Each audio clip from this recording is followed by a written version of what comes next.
Or we could not fill for a minute. We could just Well, all sit here quiet. while we fill, I have a story. Can I tell a quick story? This is going to be something for all of you parents out there who are listening to this, either right now or later on the stream or the.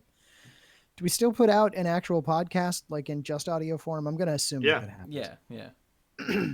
I happened to be at PAX Unplugged over the weekend, and at one point, I was standing at a booth, and a small child came running up to their parent who was standing at the booth, and just said, "Mom, I need your money."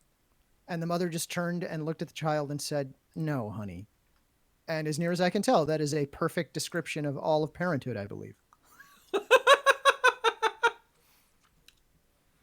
That definitely reminds me of being a kid. So it was like just seeing 18 years just coalesced into one like perfect like 3-second moment.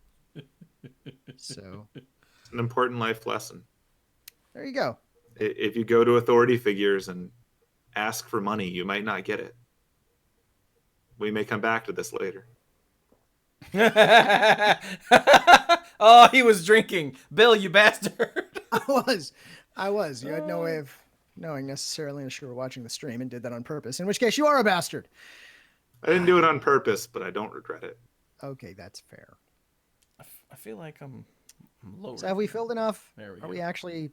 Yeah. Is the show occurring? I mean, yeah. Once I OJam, we'll be good.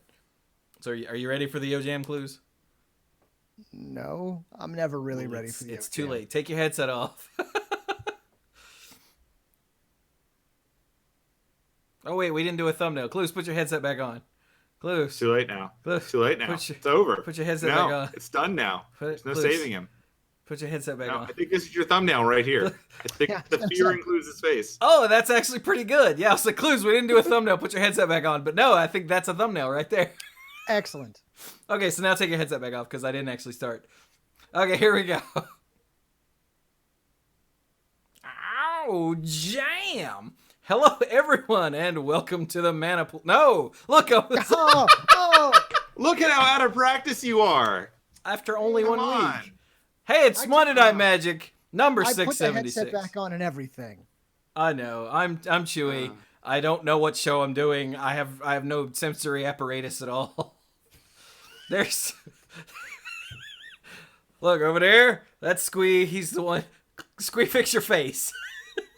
You did this. And then over there, further over there is Cluze. Hey! Hey. Cluze's face does not need fixing. It just looks like that. Well, no, it does need fixing, but it does look like this. We're sorry. Because the one who doesn't have facial hair, it's way more obvious when I'm reacting to things. It's true. Also, you've got that whole look that you give someone when they're being a big idiot, but you probably shouldn't make it so obvious that they're being a big idiot. I used to get that at the we both knew this was going to happen years ago when we decided to start doing this with video. But like back when I worked at the bad job, I would get that face whenever the soulless, evil, horrible boss was like talking. I would just get this look that said, "I hope you die." And Ashley would always, a hot girl at work, would always elbow me and be like, "Chewie, fix your face." And I'm like, "What? Sorry." And I'd have to like try to turn it into an expression of blank disinterest instead of "I hope you die." See, the important thing is to make the very serious face, but in your head, you have to be one with snake eyes and just be going, meow, meow, meow, meow, meow, meow, meow, meow, meow, meow, meow, meow, meow. Oh my god. That's how you do it. Well, now we've lost Cluze. Cluze is Wickenburg. Total It's loss. a total loss. Total loss. Look, we might not be able to do this to Cluze for the rest of the year, so I have to get it in now. That's true. Look, I didn't need the 1-2 punch of both of those back to back, but thank you. It's about knocking your guard down and then bam in the face. Bang. Yeah, it's pretty much what it was. In the face. Pretty much what it was. So yes, All we right. missed Monday Night Magic last week because Cluze had a whole lot of stuff to do. Bill, it turns out, was doing work I stuff was at work until forever, but that wasn't the plan. Yeah, until super late anyway, because he sent a message to the two of us or in the Discord or something that was like, "Welp, I'm home from work now," and I looked at the time and went, Yeah, originally last week it was we could show or we could not. And then later I'm like, so I should probably go eat dinner at like 8. And it's like it was like 8 or 8:30 or something, and it's like, yeah, I'm kind of glad. Yeah, so it turns out not podcasting last week was a good call. And there was a borderline amount of stuff to talk about. Mm-hmm. And so we didn't, and so I think I did a stream of some sort last Monday. I forget what though, because I've slept since then. Not but much. Now we're double stuffed. But I have slept. So yeah, that means this episode we have a whole lot to talk about. So let's dive right in, shall we? Oh, why? Oh, why? All right, so this is not... What? I don't know what that is. I don't either. Oh, it's looking at the wrong Chrome window. Oh. And how? Hang on, I didn't account for that when I changed. So it should be looking at this one. The Void. There we go. Oh, look, the Void left. In between the odds and ends and the stream starting, Bill taught me a trick in Chrome. So, oh, right. Right. Yeah. So, right. First up, this week's Pioneer band announcement. No changes. Well, that was easy. Yay. Yay. The problem is last week there were lots of changes. Yeah. So last week, you know this already, but we still feel the need to tell you. Pioneer added 3 more cards to the ban list. Once Upon a Time, Field of the Dead, and Smuggler's Copter. And apparently, this is because, let's see, 3 outstanding issues preventing the metagame from arriving at a better balance. The first is the strength of mono black aggro and other aggressive decks featuring Smuggler's Copter. Whoops. Field of the Dead ramp decks are suppressing controlling and reactive decks. Whoops. Yep.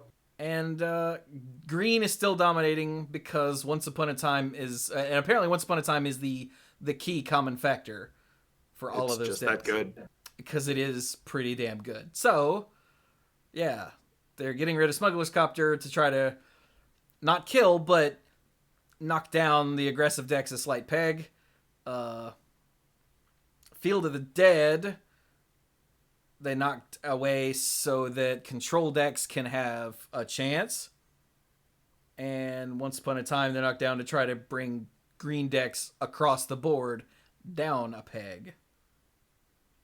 So hopefully that'll open up the metagame in those 3 ways. And just a general, no one should be surprised by these. These are not out of left field things. Like, we were all pretty much on the same page. Like, really? Smuggler's Copter wasn't banned yet? Because they didn't ban anything day one except for those lands. But Smuggler's Copter's always been too good. And there it goes again. Field of the Dead, we've talked about plenty recently. That was doomed. Once Upon a Time, likewise, yeah. These were all very straightforward banning. Wait, was it always too good? Yes. Mm-hmm. Yeah, Field of Smuggler's the Dead, Copter yeah. abandoned standard. Yeah. Should have been banned at the pre-release, and I was the one playing it. Yeah, it's just always been too good. That's Pioneer. There you go. We're all good. Now, we need to follow up something from the previous episode, which is 2 weeks ago. We talked about the... what is the name of that damn book? The Forsaken book? War of the Spark Forsaken. So we talked about the controversy in WotC's statement. Well, it turns out that earlier that night, the author made a statement. And of course, the way this is cropped, you can't see it. Damn it. Nope. Can I zoom out? Oh, I can. Nope. Okay, well now it's really tiny, but at least it's all on screen. So, what's his name? Greg something? Weissman, yeah. He said, response to my latest novel, War of the Spark Forsaken, has been understandably negative, particularly as a result of how the character of Chandra Nalaar was depicted in the book. My response is a bit late in coming, but here it is. Now, he's only focusing on that, not the actual bad writing. After reading the materials that preceded my work, On Magic the Gathering, I was particularly intrigued by the burgeoning relationship between Chandra and Nissa. I felt that it should culminate in the War of the Spark books, in lieu of bringing them together, as it was not a relationship that WotC planned to pursue. He's over here pointing fingers. My goal was to write something that honored Chandra's feelings for Nissa and Nissa's feelings for Chandra, something that would give closure to their relationship in a sad but satisfying and understandable way.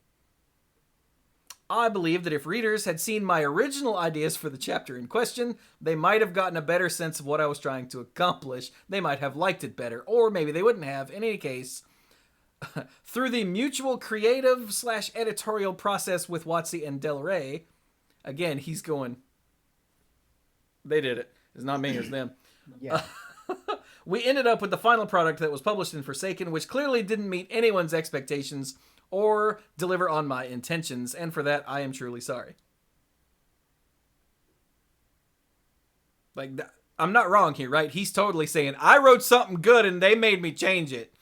I think what he's trying to do here is establish that he introduced a payoff that like he couldn't sustain, and so he had to then unpay off, and like that feels bad. But it's not like this came out of something that he invented and then took away. Like, obviously there was stuff leading to this up until that point. So I think it could be paraphrased as, it's not entirely my fault. I think most of my takeaway on this one is straight up, it doesn't matter what you had planned when you wrote the script. What matters is what makes it to the audience. And if you can't get whatever you need to through committees or whatever, then you have to find a more satisfying way to address that. Like I said, like I actually did read this book, or I guess I audiobooked this book, and I feel like the entirety of the chapter where this occurs came out of nowhere with nothing tying into it for the entire book before or after. So it very much felt like I have to undo that thing I did in the last book and put minimal effort into it. So, or at least minimal investment of like resources for, paper and audio. So like, regardless of whether or not they told him, no, we're not pursuing that, like it was still kind of on him to do a better job of writing that away. And he didn't. But it's also clear that like he wasn't the one who's like, I'm going to harpoon this thing, so much as it seemed to have been agreed upon that they were not going to stay together, and they probably weren't agreed to be together in the start place, but they let him do that in the last book. Now they let it go away in this book, and everyone feels manipulated in the way. So great. I think the Chandra Nissa thing had seeds way before that. I mean, I believe you. Like, I haven't read the old stuff, but I asked you about this when I think I asked you about it when I did the War of the Spark book, the first one, and I'm like, and apparently they're together, and I didn't know that, and you're like, oh yeah, that makes sense. I'm like, okay, cool. Yeah, because it also comes kind of out of nowhere at the end of that book. Seems like that came from Kaladesh, I want to say, but I don't know if that's right, because again, I wasn't reading any of that, but it's just things that I have since absorbed. From what people have told me on the internet, apparently this was set up for a while, and that it just sort of clicked finally at the end, because they were doing it's the end, and like the Death Star is destroyed, and now yub nub or whatever, and we're happy, and so also these people kiss. But like it wasn't really core to the story of that book. So having only read the 2 War of the Spark books, it came and it left really swiftly for me, so I didn't really think about much of it either way. But then when I heard that it was set up by a lot more, I'm like, oh, well, that's really disappointing. So,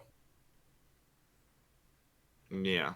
But, yeah, since this is a follow-up to something we talked about before, and it gives an interesting idea of, as Chat said, the studio had notes. Mm-hmm. Which, that's a good way to put that. Yeah, I also maintain that whenever you're doing a story like this, you are given direction on where the story has to get to by the time your book is done for setting up future things.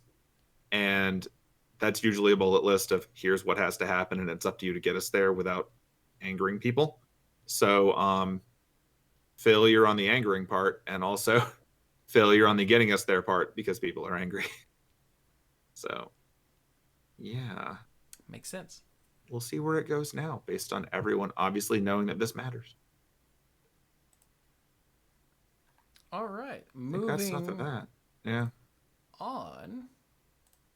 We've got something that is only relevant for another day or so, if that. I don't remember when these things stop selling. It was revealed on the day of the first Secret Lair drop, the full bundle.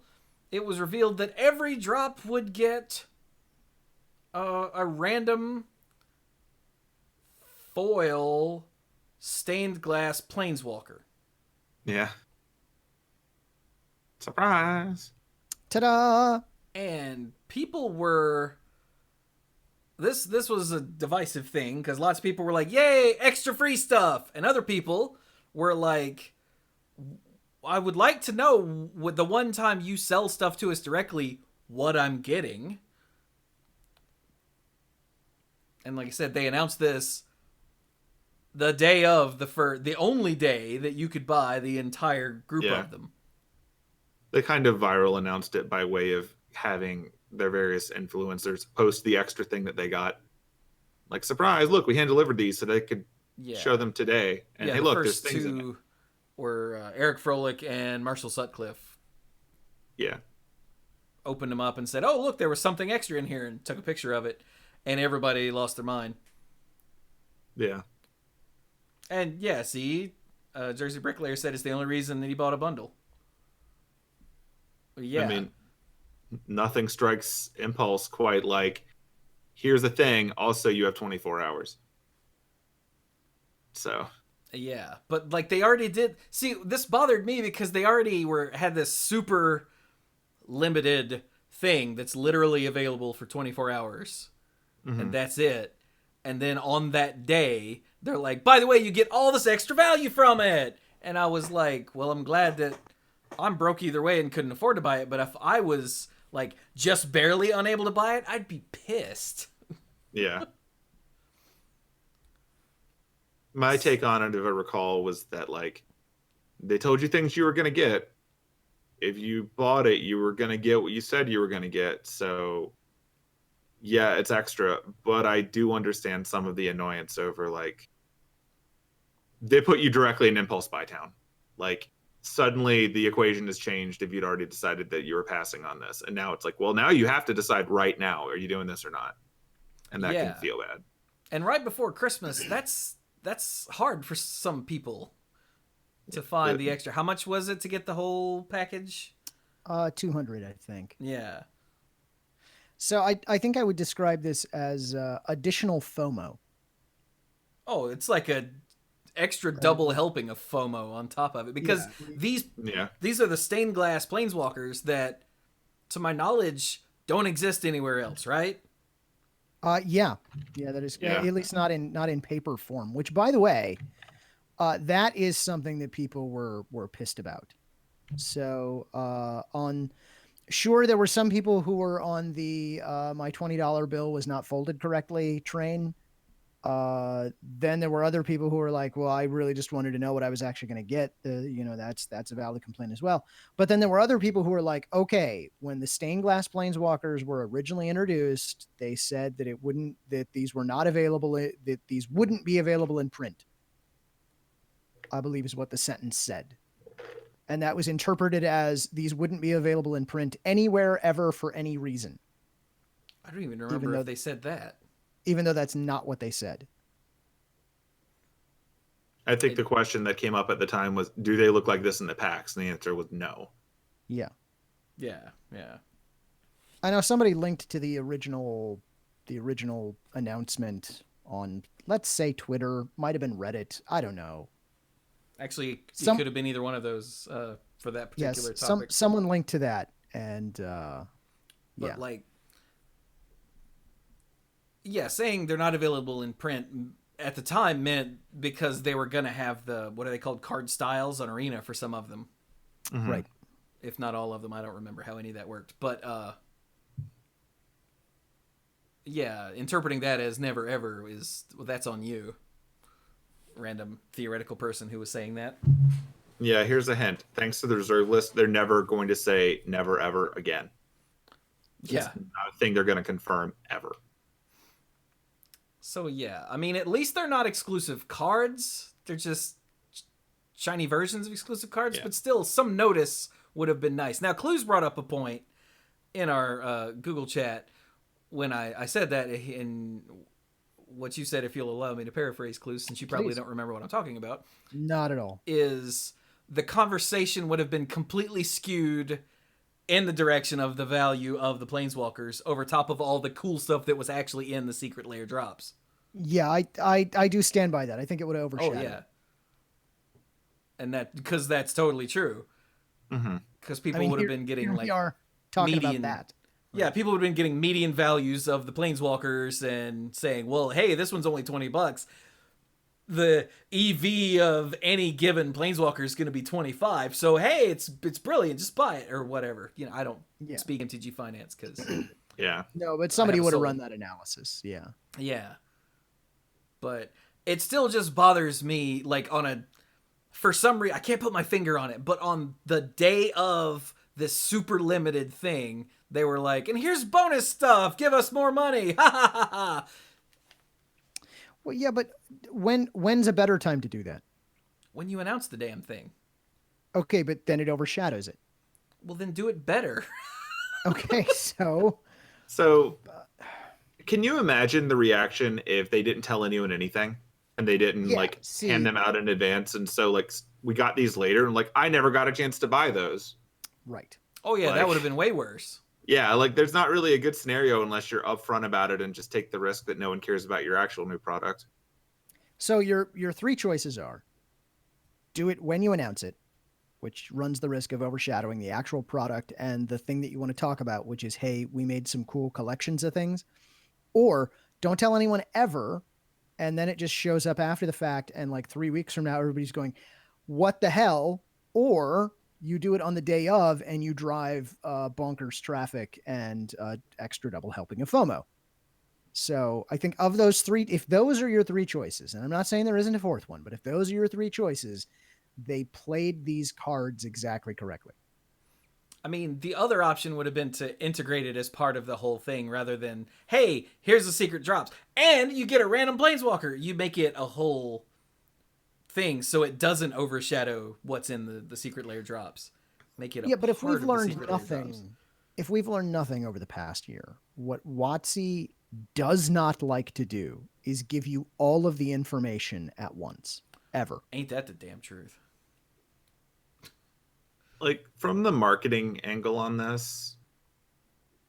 Now, what would you know about marketing? So from the marketing angle on this, there are two philosophies at work here. There's the maximize your sales and impact so that you can maybe do this again. Mm-hmm. And there's do the thing that will get you the most sustained growth. And there's a choice to be made because if they straight up wanted to get the highest possible sales, they would have just announced it up front and not cared that it overshadows things and let them sell out for days. Because remember, these don't have a stock limitation. Right. So if people knew in advance that these were going to come with these potentially unique things, and the base unit of these is $20, there would be stores and collectors that would buy as many as they were allowed to buy. Which was... What was the limit? You guys remember? It was 10. I think it was 10. Yeah. But just the whole thing of the store going okay, everyone who works here, go buy these or whatever. Someone out there is going to want to have a collection of 40 of these things. Someone probably already did that, by the way. Yeah. So that's the thing though. If they knew that for a week and a half in advance, before Black Friday, before they spent money on Black Friday, Cyber Monday, then they would have made more money. They would have also opened themselves up to the potential that they're really going to have to deliver on a lot more than they'd planned on it, but they'd be able to do that. Now, instead, what they did was they took the thing that's going to get a lot of attention that they probably thought was the least bad option from the perspective of, hey, here's these cute things that we did, isn't that great? And also here's a fun little surprise that we're going to throw in. But by having that come out the day that the big one was out, it was very much the rogue sneaking up and critting you in the back. And they decided that was the scenario that they were comfortable with because you've spent the money, so we're not like tricking you into doing anything else. But on the same note, yeah, people might have a bit more trouble doing the extreme thing, but like, what's your goal? Do you want to make the most money, or do you want to surprise people and give them that fun moment? Because the actual store value of that fun moment is not the same as making the most possible money. So I don't really know what forces at play won for this to go the way it did, but I have to assume there was an understanding that they were making some kind of choice that was going to impact how much money this could have potentially made. We'll see the numbers later, and we'll see if they ever do it again. Actually, I doubt we'll ever see the numbers. Yeah, on this one. Sorry, we'll see the numbers by virtue of if they ever do this again. Better way to phrase that. Well, I think how they do it again. Yeah, okay, fair. Yeah, like specifically do it again, meaning, and then we added a special product because like no one really lost their minds over the buried treasures way back in OG Zendikar because they were super rare and not expected, and it was fun and it was cute. But people totally got angry over the premium Hell Vaults, which they did later that cycle. Some people did lose their minds over the hidden treasures, but that's But like, it's not like you bought the pack and you're like, oh man, no hidden treasure at launch, because we didn't know about them. That became more known later, and it was surprising. It was 100% surprising. Right. If they told us right before the set came out that also, by the way, we're doing this, and then pre-orders spiked like crazy, we would have had a different scenario. But also, you could buy the car for like 6 months. So. They could have told the judge staff and the TOs so that they knew at pre-release why these cards were showing up. Sure. But they didn't. It's secret. Didn't. But like that's tangential to this. Yeah. But yeah, I don't know. I think it's weird how they did this no matter how you want to look at it. My best guess is that not unlike when they mess up by making really busted cards because they're trying to be cute, that they were trying to be cute here and they did not fully think through the consequences of what they were doing to people. So, but I mean, if your biggest problem is that people want to buy your product and they're angry that they're buying your product, I mean, they're still buying your product. Right. Like, this is directly targeting collectors who can't not buy things. So, yeah. I think that's another thing that bothers me about it, just in general, is that it's targeting the whales and preying on the whales to use like the mobile game. I was gonna say, you mean like loot box behavior? Yeah. The most extreme version of loot box behavior. But yeah, I think of it as gotcha game behavior because that's what I'm used to for mobile games. But yeah, it's the same deal where it's just straight up, here's a limited time to get this thing. If you don't get this thing right now, you'll never get to get it again. And if you're the kind of person who has to have everything, well, now you're spending a lot of money with a very small window. Hope you don't have to sell your car. Like, it's very predatory, psychologically speaking. And that's kind of where people ended up in it, since there's no other way to get these things right now. But we'll see. I would also not be surprised if later they found another way to deliver this product to people just to chill them out. Could be. The stained glass window planeswalkers. Okay, I was gonna say, yeah, I think we'll see those. I would not be surprised if they started doling those out like SDC cards or other specialized things, or they just started giving them out as like, you're at the Pro Tour, have one, or something. Like, there's plenty of ways they can leverage those assets because they've already got the art. They've now printed them. If they add them through various other methods, people will probably be chill because they'll feel like they still have a chance to get them. We'll see. I want the uncut sheet that's got these. That's good. What good luck. Oh, chat points out there's a chance they're in the game store version of mystery boosters because they haven't told us what's in those to replace the what are they, the playtest cards. Right. Yeah. Mm-hmm. Just a chance though. We don't know yet. Yeah, we don't know. We certainly do not. they'll maybe tell us something someday. But that's all we have right now. Just people reacting to surprise news that costs money. But hey, that's pretty much done now, right? Like they're running out of those things. Yeah, we're nearly through the week. Like that ends. Is it tomorrow? Is the last one today? Soon? I actually can't remember. Best I can tell you. Look, the only thing I know is that the goblins, the explosion sounds was on Saturday. Yeah, because you had to buy yours from PAX Unplugged. I did, yeah. But I made that happen. Yeah, I think today's the cats one. Got my email and everything. Oh, so today is the last one. Yeah, okay. Oh, well then there you go. There you go. Well, by the time you hear this, if you're not hearing it right now, crap. It's over. It's over. Game over, man. All right. Well, moving on. We have a whole lot of esports stuff. Yeah. All right. So, they're changing how tiebreakers work in the various esport leagues, the Rivals League and the MPL, which is important for literally nobody but them. So if you want to know, go look it up. We're not going to go into it. They're also changing how it works at the 2019 Magic World Championship. But does it say why they're doing this? Let's see. Ensuring that players understand how the system will break ties so they know the impact of their play decisions and wins is important. I guess when the tiebreakers can determine who stays in and who falls out, you have to be more specific about it. It's not just prize money. It's like sort of, do you still have a contract?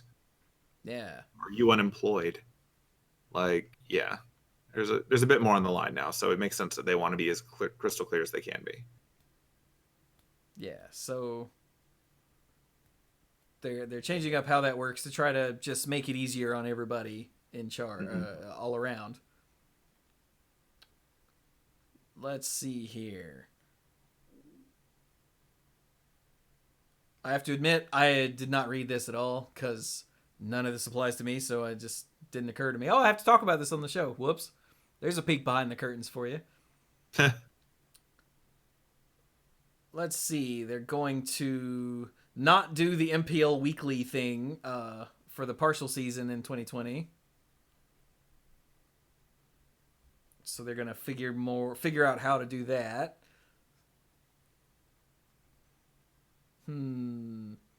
Mythic points things, tabletop things. Blah, blah, blah. The big news here for normal people is that the Grand Prix buys are getting phased out. Just no more.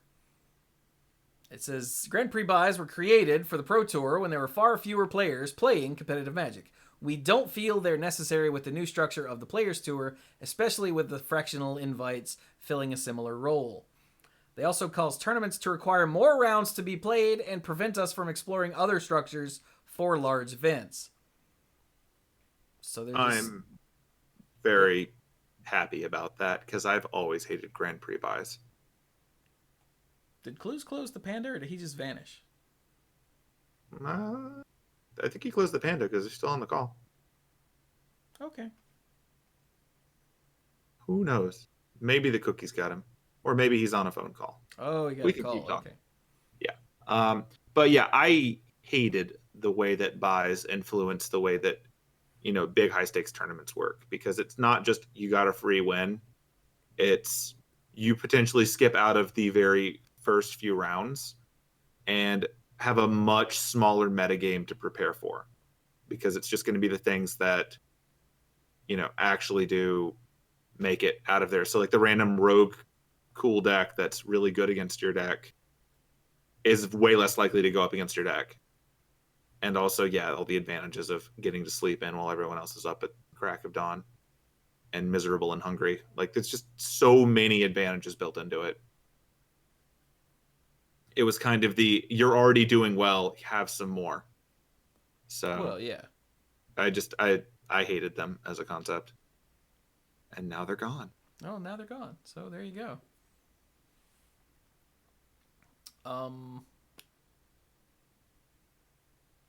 Yeah. Oh. Oh, this paragraph above was figuring out how people get invited to the first Players Tour and Players Tour final in 2020.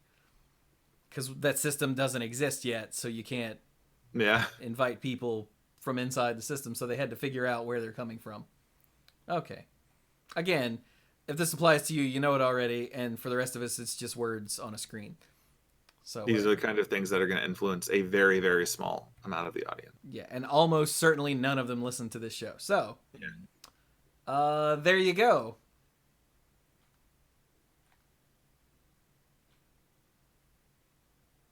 When was this posted? December 4th. Yeah. That was last Wednesday. We did talk about Andre Strosky winning this Mythic Championship 6, right? That was way before that. That was a while ago, yeah. It's just weird that that's... I don't know why that's up there either. I guess because they wanted a picture of somebody holding a trophy? I don't know. Yeah, they wanted someone showing off. Yeah, that was the Oko MC. Okay, good. Yeah, I think they're really just like opportunities to show people that their trophy is in fact the child of the Infinity Gauntlet and the Aggro Crag. So, there you go. Enjoy. Wow. Yeah. I've always thought those trophies look Also, they're trying to be better about showcasing their winners. True. Yeah.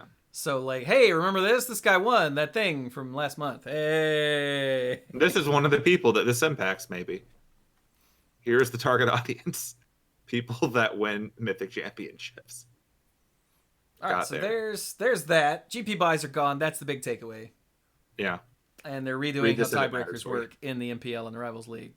Awesome. Yeah. All right, next up. Oh, God, the Magic Online Premier Play. Yeah, this is the other side of that coin. Here's the other things that they're changing. I read over this, so I'll talk to it, but I'll clarify to people in chat and listening at home and whatnot that there's a lot of text here. I'm going to give you the super top level view of it because there's a lot and it's Magic Online. But to give you the background on this, historically, Magic Online was meant to mirror the processes that you'd run into when you were playing under the old tournament system. So you had get into the PTQ and then try to win.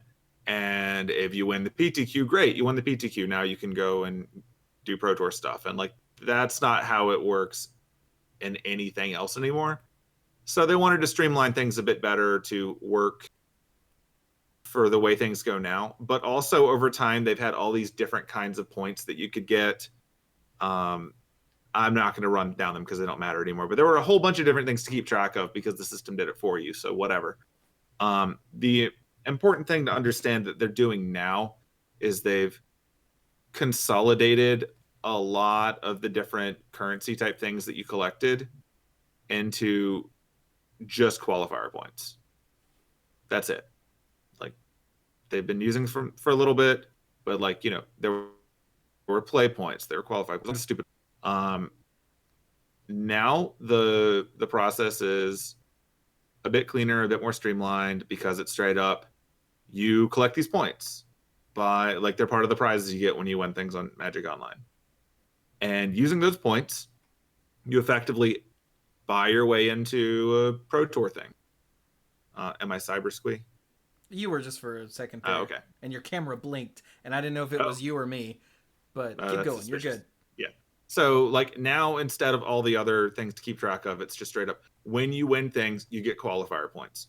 With these qualifier points, you essentially buy your way into PTQs or Pro Tour things or whatever. Let me see the exact word because it matters now. We've got all these different names for them. Where'd you go? I don't know, man. I feel like this page looks different before.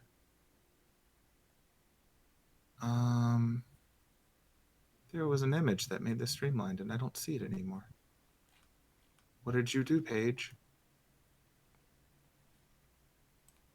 I've got there it is. I got a Found table it. here. Is it the table? Yeah. So It's under Pro Tour qualifiers.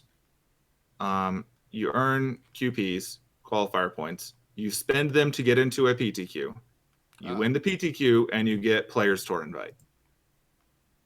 That's the process now. And essentially, the getting into a PTQ, I think, takes 40 points, which you get for winning first in an event. This is the first way you go through. So that's how you get there. Separate to that, they still have these things that are called Champion Showcase and Showcase Challenges, which also use QPs as the currency to get into them. And so I'm not going to recap the full history of how those things work, but essentially, if you think of PTQs as anyone who can do well and spike a PTQ like the old way can make their way through. You spend your points, you go in the hard tournament, you win the tournament, you're in. Great, cool. The showcase, you can spend your points on instead, and that runs more along the lines of you play out against other people that are like higher level, higher rank, go through tournaments that way. You make your way all the way up to the Champion Showcase tournament. You do well in that, and you get on the Players Tour. If you play Magic Online competitively, you know all of this stuff, so I'm not going to break it down. The main takeaway from all of this nonsense is there's only one currency now. You can spin it on either way you want to get there. One of them is conducive for do really well at one event and get in. The other is conducive for higher level play over time, so it's more consistent. They all use qualifier points. Everything else goes away. Don't worry about it. Here's the other graphic that I should have had on the screen this whole time. Yeah, that was the thing that I was scrolling and looking for because I somehow lost it in the page. They're kind of straightforward that way. There's just two of these little flowcharts. I'm still kind of dubious as to why they need to have both of these, but I guess they've tried to keep up the idea of do really well at one event and get there versus if you're consistently good but don't want to put it all into one event, here's the slower path that rewards consistency. This all contributes to that massive spidery flowchart that we had a while ago for different ways that you can make it to Pro Magic player. Yeah. So these showcases, this is the new MOCS, right? Yes. Like they replaced that. Yeah, so now, well, it's still the MOCS. It's the Magic Online Champions Showcase instead of Championship They changed Series, what it stood for, but yeah. Yeah. Look, Cluze opened the panda. Hey. Whoa. Sorry. So you've got the two options. How do you get qualifying points? You just get them as prizes for playing in various events. Oh, okay. Like they're just the prize currency now. Gotcha. And you can get them across different formats. They aren't all just like the old concept of, and now we're going for the standard Pro Tour. So all the standard things sound like, no, it's just Legacy, Vintage, Limited, Modern, Pauper, Pioneer, all that kind of stuff can get you in. So it's just a matter of, as long as it's a supported enough format that you see that in the prize listing, you can get points through that. Tiny leaders? No. Supported enough. Fair. All right. Now, I did see some of the pro players complaining about this because apparently it's not great. By comparison to what they've had in the past? I don't know because I wasn't aware of how this worked. Mm-hmm. At the way that it used to work is they would have multiple qualifiers during the week, and you would play in any one of those. And if you made it, that got you into the actual PTQ on the weekend. And then if you won that, you won out. So it meant you had several opportunities to qualify through the same thing if you just had the kind of time and money to keep trying. I think this is a little harder because if you're doing it through just like, play some stuff and get one shot at a PTQ, then yeah, you're spending your points that way instead. But the bane of all Magic Online stuff will always be the fact that in order to do a tournament, everyone has to be online at the same time. and it's a global product. So your PTQ might be at like 4 a.m. on a Thursday. Like, who knows? Depending on which area they're catering to. But hey, you get to play it from home. So no one needs to see your naked anime girl sleeves now. Thank goodness. Yeah. All right. But yeah, if this matters to you, read all of it. If you don't play specifically Magic the Gathering online, this doesn't matter to you at all. This doesn't affect Arena. This doesn't affect Paper. None of that stuff. So give it a read if it matters. There you go. Okay. So, I guess we should talk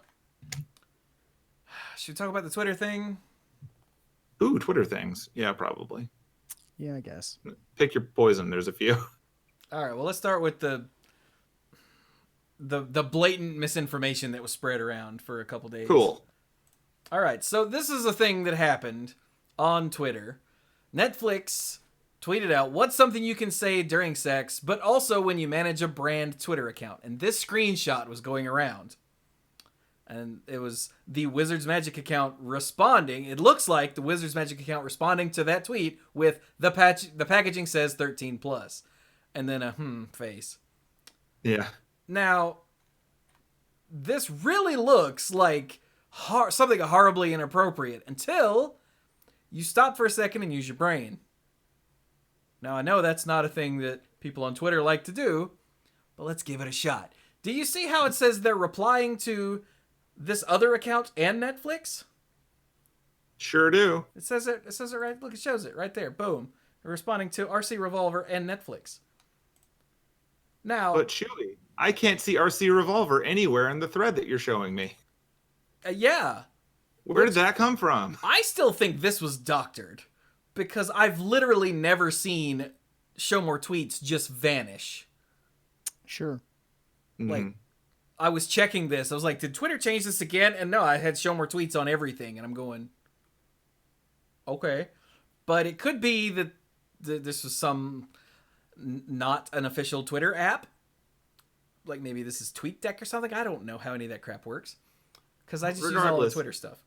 Something is missing. But something is clearly missing. But yeah, because you see how it says they're replying to this person. Now, if someone... it could be that... Yeah, chat points out, don't you get that behavior if RC Revolver retweeted it and Magic responded to that? One, why would Magic respond to a rando's retweet from a big brand account? Because, no offense to RC Revolver, he's just a rando dude on Twitter. So that's probably not it, because Wizards would have to be following him to see that. What really happened is this. Wizards responded with, this is produced by the Russo brothers, which is slightly racy, but funny. Yeah. I mean, it's kind of a weak one too, but regardless, that's what they said. And RC Revolver responded with, how do you not use tap in your response? Because that's funny. I'm not mad, just disappointed. They responded to that with the packaging says 13 plus with a picture of the packaging. Now, for some reason, they deleted this response. Possibly because of this image? I was gonna say, entirely because of this image. For some reason, no. For this reason, what you've got on the screen right now, for this reason, they deleted this response. But this statement was a response to, how do you not just use tap in your response? And they're saying, because the packaging says 13 plus, so we're trying to keep it PG-13. We don't want to go like hard R on our goofy response. Yeah. Yeah, but unlike many of the other brands that play in this, they decided not to go all in. Yeah, like if you... By the way, this whole thread is insane and not appropriate. Yeah, if you are of the appropriate age and you want to find this thread, it's got some doozies in it from official brands. Would not have expected that. I was like... Yeah, I was reading them out loud to some of my friends, and like we had a lot of moments where like we all went like red with laughter at how inappropriate some very wholesome brands got with this. Yeah. But this Oh, was I gotta go not. find this thread. This was not one of them. No. But because of this screenshot, now I don't want to use this term because the way that it's used is often oversimplifying things, but the outrage Twitter freaked out. Yeah. Like, the people just looking to be mad found this to be mad at and got mad. And then it spread to content creators and influencers and whatnot, and they all went, I hope somebody got fired over this! Well, at the same time, okay, if you believe that first thing and you don't dig and you don't see that there was the response to someone else who's not appearing, if all you saw was that thing, what's your first reaction? If that was all I saw, probably snickering and going, whoa, after laughing. Yeah, and it's that whoa part, right? Okay. Twitter is not a platform well known for subtle nuance. No. It's all about hot takes, gut reactions, the outrage machine. Sure, it's all of those things, right? Yeah. So I completely understand how people would go, whoa, whoa, whoa, that's not right. Yeah. The part that bothers me is that when it was shown that that's not what happened, most of them didn't say, hey, by the way, that I was wrong about that. That's not what happened. Here's what happened. Very few. Very few. Because it's better for your online brand to just get pissed off about things, rile up your audience, and then never address it again when it turns out you were wrong. And that bothers me about content creators and influencers. Now, there were a few, like the professor at least deleted his yikes tweet. He didn't go back and say, oh, hey, I was wrong about that. But he did at least delete the tweet. Jess Estefan, I think that's how you say her name. I really need to find that out. Retweeted someone that was explaining it. So she was like, hey, this is what happened. So that's good. And those were the only two that I looked up, because when I saw that the professor deleted his tweet but didn't say anything else about it, I lost hope in, humanity. So, which, don't look on Twitter for hope in humanity. I'm just saying. Yeah, there was another content creator that will go unnamed that I explained this to twice before they finally got it. And when I said, hey, help spread the word, because having an audience and a platform, we should really try to fight misinformation instead of spread it. No response. Never mention it again. None of that. So, like, that just bothers me about these young content creators, and even some of the old ones who don't want to do what's right because it isn't going to get them more followers. You know? It just bothers me. Yeah. A lot of the mentality in these kinds of things is get as much attention as you can right now and hope that some of that sticks around, working out better than actually growing it for being legit. Yeah. But that's a frustration that we could rant about for hours later, I think. And we probably covered this one. Yeah. But anyway, so just in case you were still pissed about this isn't what happened. They were responding to this,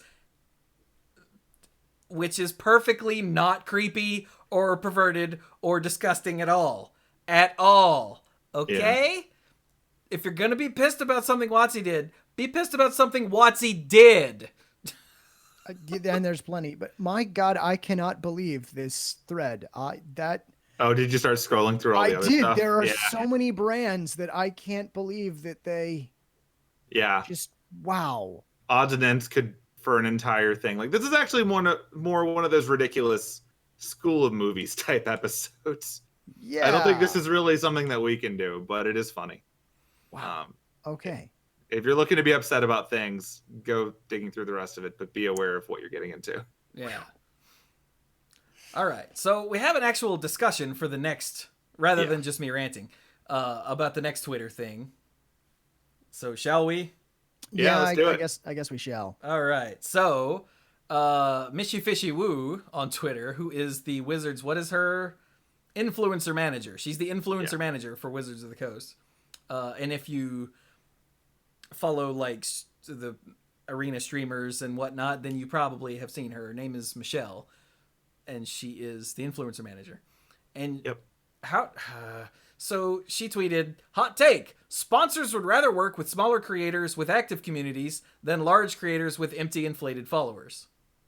Which, yeah, that makes sense. Yep. And then Jeff Hoagland, of all people, of course, jumped in with this. So how do we do this?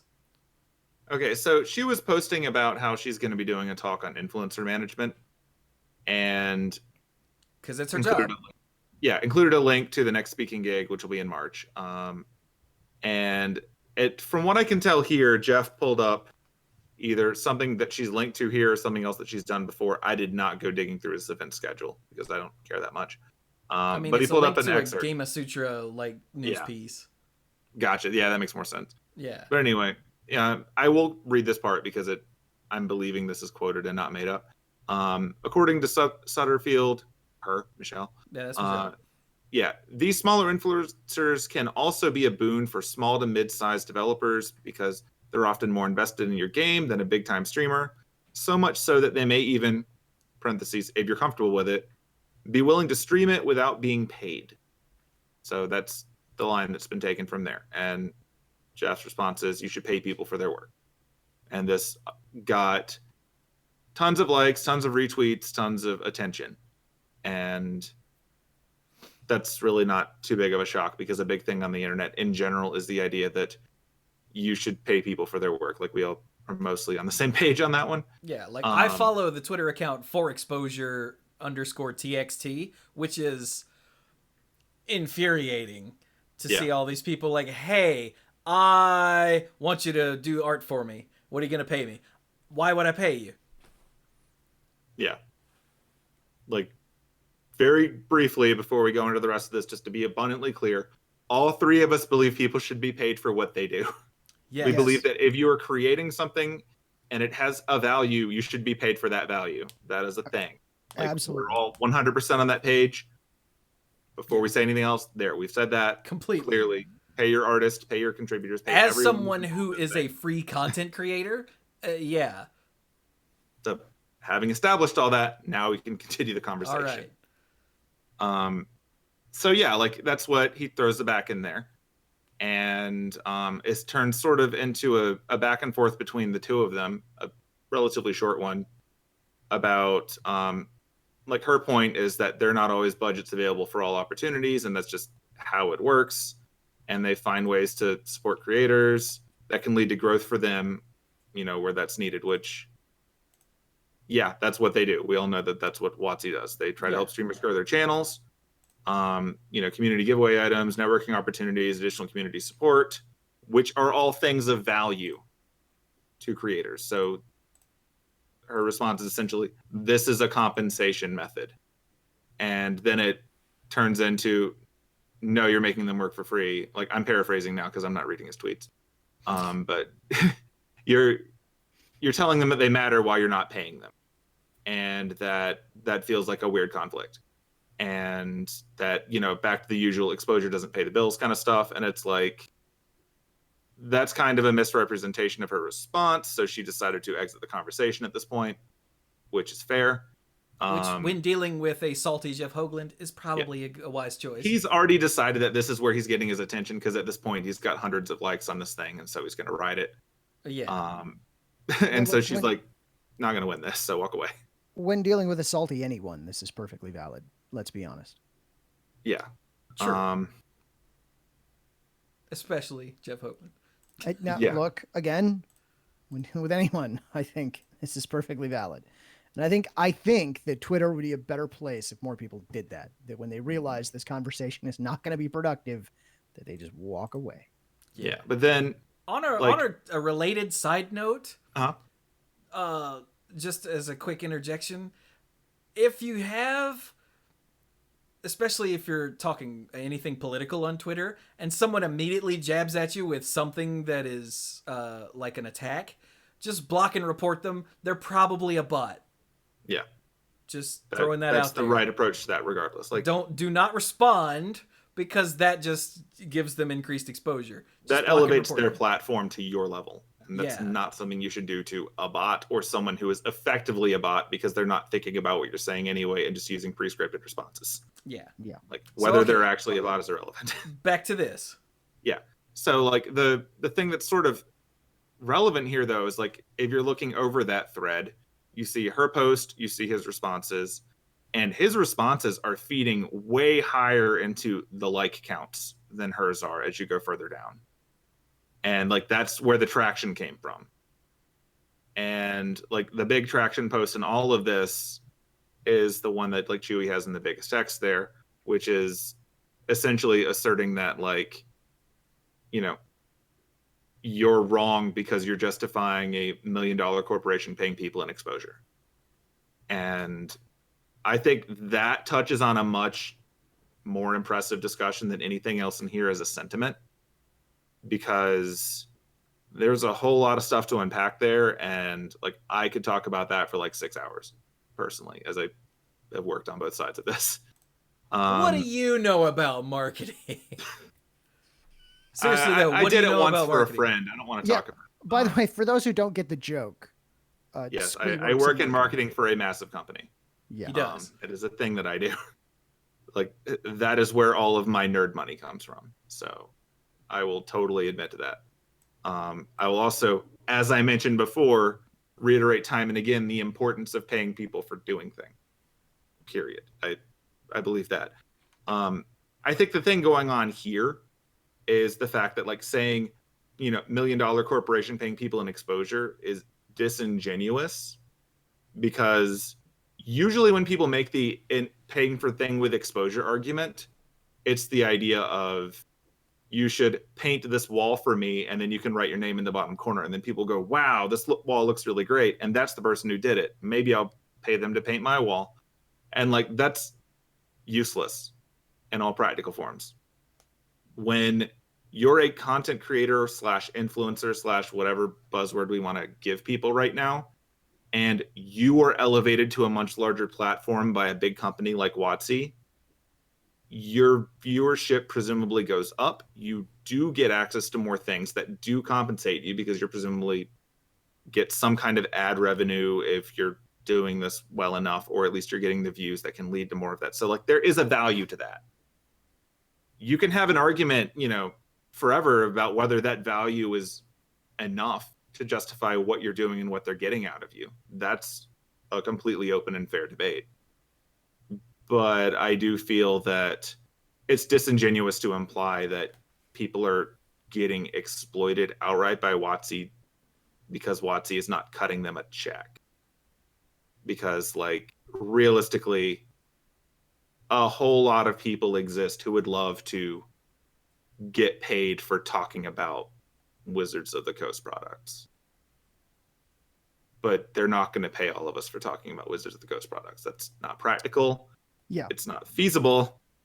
And if we're being honest, most of us are probably bad at it, because there's a lot that goes into being an actual value add element in a marketing campaign. And a lot of it boils down to, you have to establish that you are making things better, and you have to know the value of what you're doing and pitch it to them, and they have to agree that it is worth that value, and then you go down the world of contract negotiations and becoming a contractor. And there's a lot of business on that most of what we do would never add up to getting paid.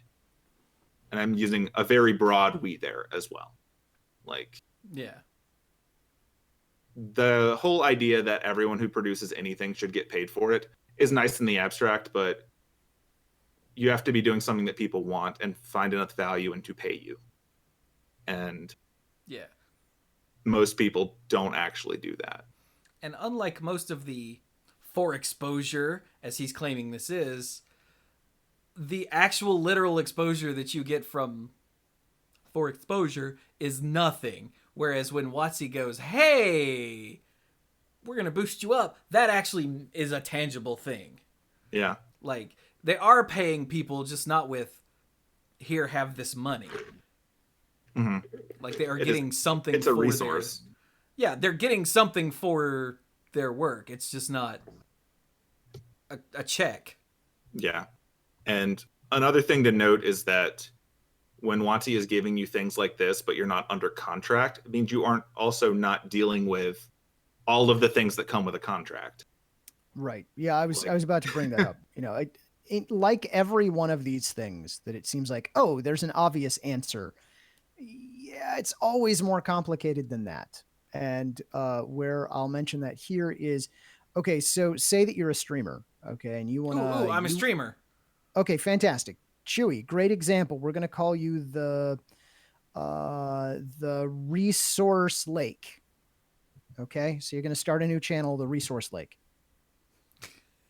Dude, it's RL. Okay. Okay, so you're It's the Resource Chewie Lake. IRL. And you want to maintain the... I'm not going to call it an illusion yet, because it will eventually become an illusion, but you want to make the case that you are an independent streamer who is streaming for the love of the game, and you're going to tell us like it is. And when WotC makes something that's crap, you're going to tell it like it is. Okay, that gets a lot harder when WotC's literally sending you a check. So how do we not go ahead and believe that you're just a corporate shill, first of all?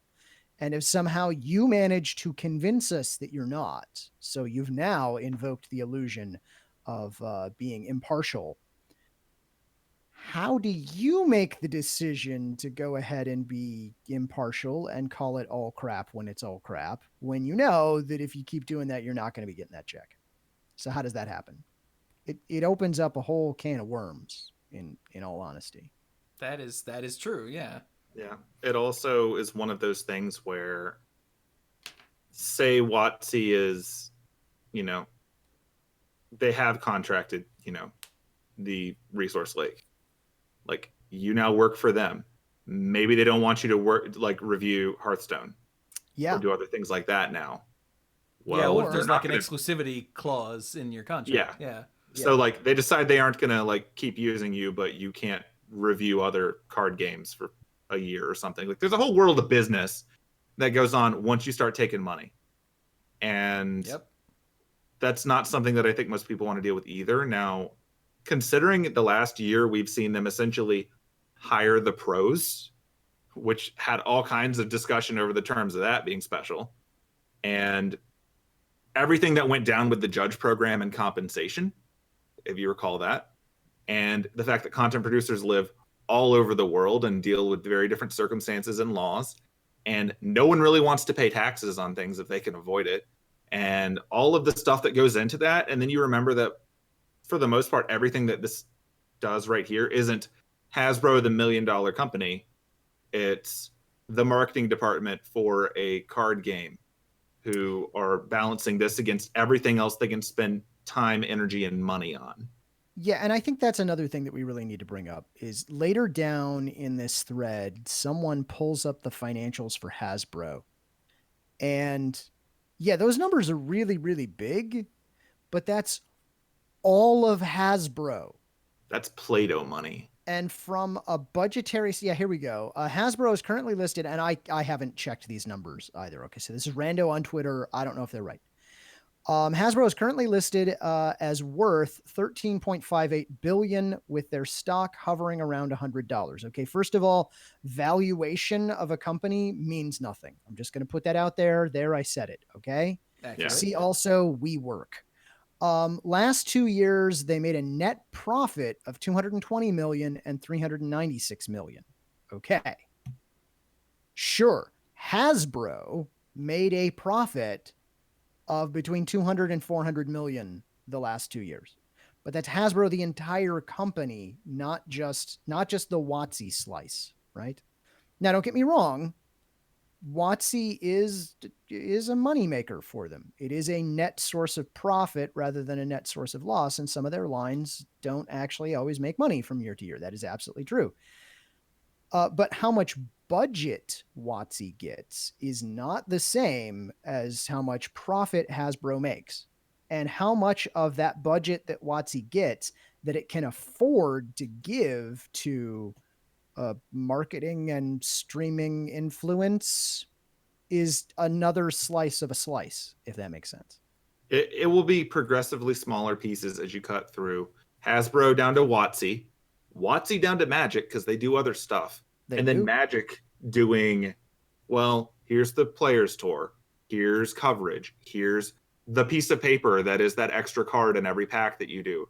Here's all the marketing materials that we print. Here's all the people that we pay to do stuff for us. Like, that gets really small really fast. And even if it's very big still, imagine the logistical headache of coordinating with hundreds of influencers and all their contracts and their liabilities and all that. That would eat the budget just on lawyers. Oh, and also, I was going to say, and here's all the lawyers that we pay to protect all of the IP so that we can keep doing this. Like, it does not scale down. However, if you're not giving people money and you're giving them attention that they can then use whatever channels they're attached to for money, like sponsorships or whatever you get out of like picking up YouTube and shaking it before they strike your videos down to whatever, then that's a different way for them to not have to deal with all of that, and they can give you what they can.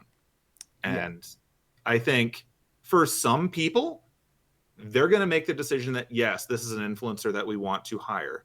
Like, that's how someone who does a podcast can make their way into coverage or can make their way into posting articles on the website. Like, we've seen people off of MTG Cast do this. It has happened before. But they're not going to do that to everyone. There's no way. Just off the top of my head, Gavin, Sam Stoddard, Marshall, Ryan, John Laux, and that was just without thinking. Yeah. Yeah. I mean, they can't pay everyone, right? That's not going to happen. And that wouldn't be a good investment. Yeah, it would do that. And if they can't pay everyone, what can they do to support them? Now, again, we're not saying they shouldn't pay anyone. It's not what we're saying. But there are limits. Yeah, so let's be hypothetical for a minute. If WotC were to come to me and say, hey, we want to give you all of this boost to play Magic Arena, I would, as much as I don't want to play Magic Arena, I would strongly consider it. Mm-hmm. But if they added onto that, well, you can't play Hearthstone, and you can't say that you don't like playing Magic Arena, I would have to... They would probably attach the second term, definitely. Yeah. I would have to, like, think about it real hard. But if they were like, here's some money, now there's a contract involved where I actually can't say those things. But if they were just like, hey, here's all this extra attention, and we're going to give you a boost, and here's some stuff to give away, and then I say, I really don't like playing Magic Arena, but I'm going to do it anyway, well, then they'll go, maybe we don't work with him in the future. But they didn't say I couldn't say it. Yeah. And if that scenario did occur, then you would have every incentive in the world to play Magic Arena and be like, now you all know I'm not a big fan of Arena, but let's give this a go and play through it as someone new. And there's an angle that you can work with in there to make that happen. Yeah. And then if you don't like it, you walk away because you're not under contract and you got your attention. Exactly. Like, that's an option that you maintain. If they're giving you money, then like everyone else in the world, you went to work, you did a thing you probably didn't really care that much about, and then you got paid. Like, that's totally valid too. Yeah. But like, there's a literal example of that I'm aware of right now, and that's Savage. Because he got into the MPL and he took the streamer contract to go with it, but he didn't want to stream Magic. He wanted to stream Dota Underlords because he loved Dota Underlords. Mm-hmm. So he actually didn't start this MPL streamer contract as soon as he got in. He actually waited a while. And then he's like, yeah, I think next month we're going to start doing that. And he started doing the required streams. But he always had a smaller audience for that than he did with the games he enjoyed. And he still enjoys Magic. He plays Magic Arena all the time. But streaming it, he doesn't like as much because it makes him less money streaming than the games that his audience expects. And the more local example of this is how Chew and I enjoy playing Overwatch. You guys don't watch us when we play Overwatch. Stop streaming Overwatch. Now Yeah, we exactly. just play Overwatch. Like, you know, it's understanding your audience and what they want, and that's an important part of it when it's your job. Yeah. And if we could circle back to the comment that was quoted out of that Game of Sutra article. Yeah. Back up the top. Yeah. So here's the thing. Okay, so this thing was said, and some people there was some outrage that followed from this, and yada yada yada. But here's the thing. If you are a small or mid-sized developer, it's probably more worth your time to try and cultivate the small streamers than the big ones, because the big ones, you're going to have to pay them to stream your stuff. Because other people are paying them to stream their stuff. Yes. Yeah. And the small ones will do it just because you sent them a copy of the game, right? Mm-hmm. That is a truth, right? Not only that, but if you make a product that's good enough, people will stream it without you paying them, period. So for instance, there are a lot of people in this thread and in other places who are complaining that WotC doesn't pay them to stream, but they keep streaming WotC stuff. Yeah. Ta-da. You've proven the point. Right? Yeah. Like, so big shocker. If they want to pay you, they're going to expect a certain thing out of you beyond you showed up and did the thing you were going to do anyway. Like, that's, you know, like, you don't pay people to drive their cars on your road. They're going to do that if there's a road and it's a way for them to get there. Like, you're playing their game. They're not sending you cease and desist things for using their assets to make your own money. Like, technically streaming at one point in time was frowned upon because you were showing off things you didn't own. This was a problem. Oh, also Nintendo's behavior. Yeah, Nintendo was like that for literal years, to the point where I stopped supporting Nintendo at all. Mm-hmm. And then, because they were like, if you stream our stuff, we're gonna take part of your profit, or we're gonna fire cease and desist at you. And I'm like, well, screw you. And so I didn't play Nintendo stuff. And then they eventually changed that to be more in line with the 21st century. And now you stream their stuff all the time. Yeah, so now I've got a series for Link's Awakening going on YouTube that I'm still streaming here on Twitch already right now. So, but they're not paying me to do that. But I'm also not having to pay them to do that, because that's freaking dumb. Yeah. Like, these are things that have changed over time. And at this point, it's sort of an understanding that, like, you're giving them exposure and they're looking the other way when you collect a paycheck from people watching you play their content online. Yeah. And that's the thing. And if you're really good at hyping up their content, they want more of that to happen. So they start giving you stuff to do it more, and you're getting a thing now. You're going to probably have a hard time finding more than 5 or 6 people that realistically can make good money doing this. And the ones that are making good money are probably not getting it off of, you know, the number of views that they have. They're getting it off of the fact that they became a big enough thing that they could take on sponsors, or they've gotten wide enough that people who do Patreon and things like that have just scaled up enough. Yeah. Like, that's the thing. I'm still dumbfounded that some companies allow people to stream their games. Like, if your game is story-based and people can just go watch your game like a movie, there's not a reason to go play that game anymore. But they're still allowed to do it. Like, the whole equation is kind of weird. Thank goodness, because I love streaming those kinds of games. No, it's great. Like, it's like, I appreciate the entire environment of it. Like, there's a lot of games I would have never played, but I was happy to watch people do too. Like, there's equations all around. And the last thing I'll say about this before I'll encourage us to move on, because we do have other stuff to get to, is marketing is complicated. So complicated that we pay people to do marketing. And those people use computers to do it better. That's what AI actually is. Yeah. Dun-dun, dun-dun. Yeah, so Yeah. all of you armchair marketing experts on Twitter who are yelling at poor Michelle Sutterfield here, shut your face. Those are Chewie's words, not mine. Yeah, those are my I will words. ask Quote that me on it. people Consider that a lot of time the reason things are done isn't because the person on the other end is a total monster.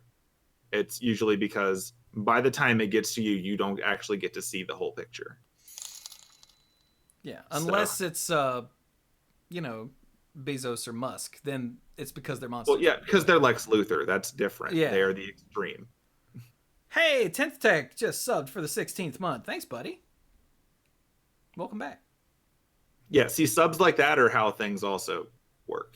So yeah, so definitely if subscribe Wizards, to content you like. If Wizards says, hey, we're going to slap you and your arena stream on our website, that means I'm going to get a lot more viewers, and that means possibly I could get a lot more subscribers.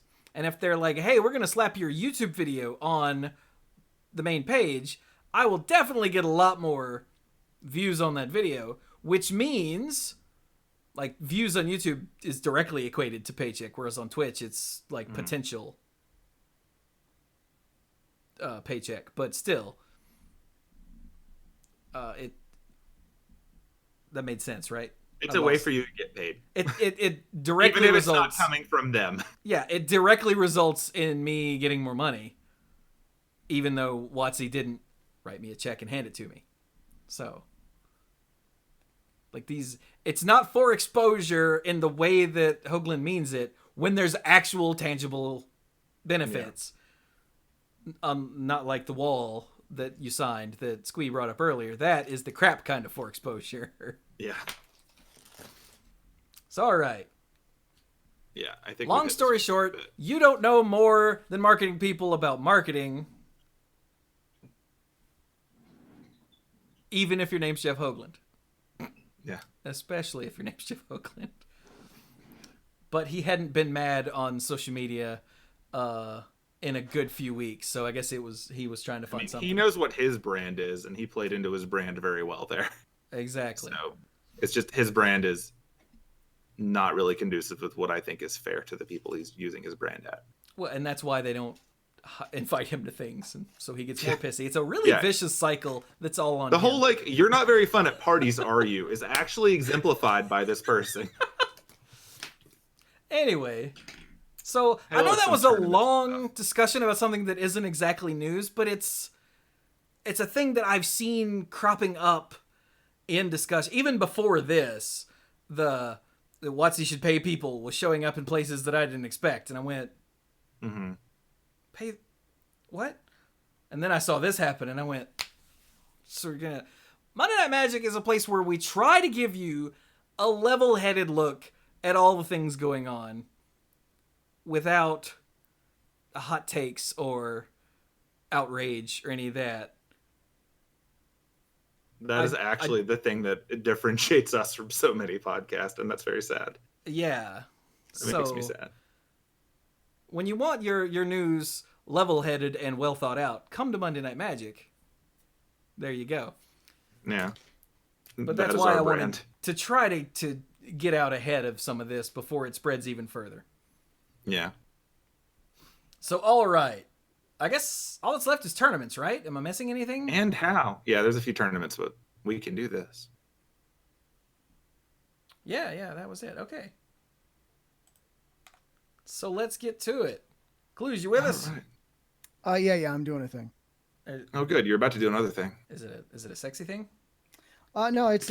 I think you'll like it. Is it a brand Twitter thing?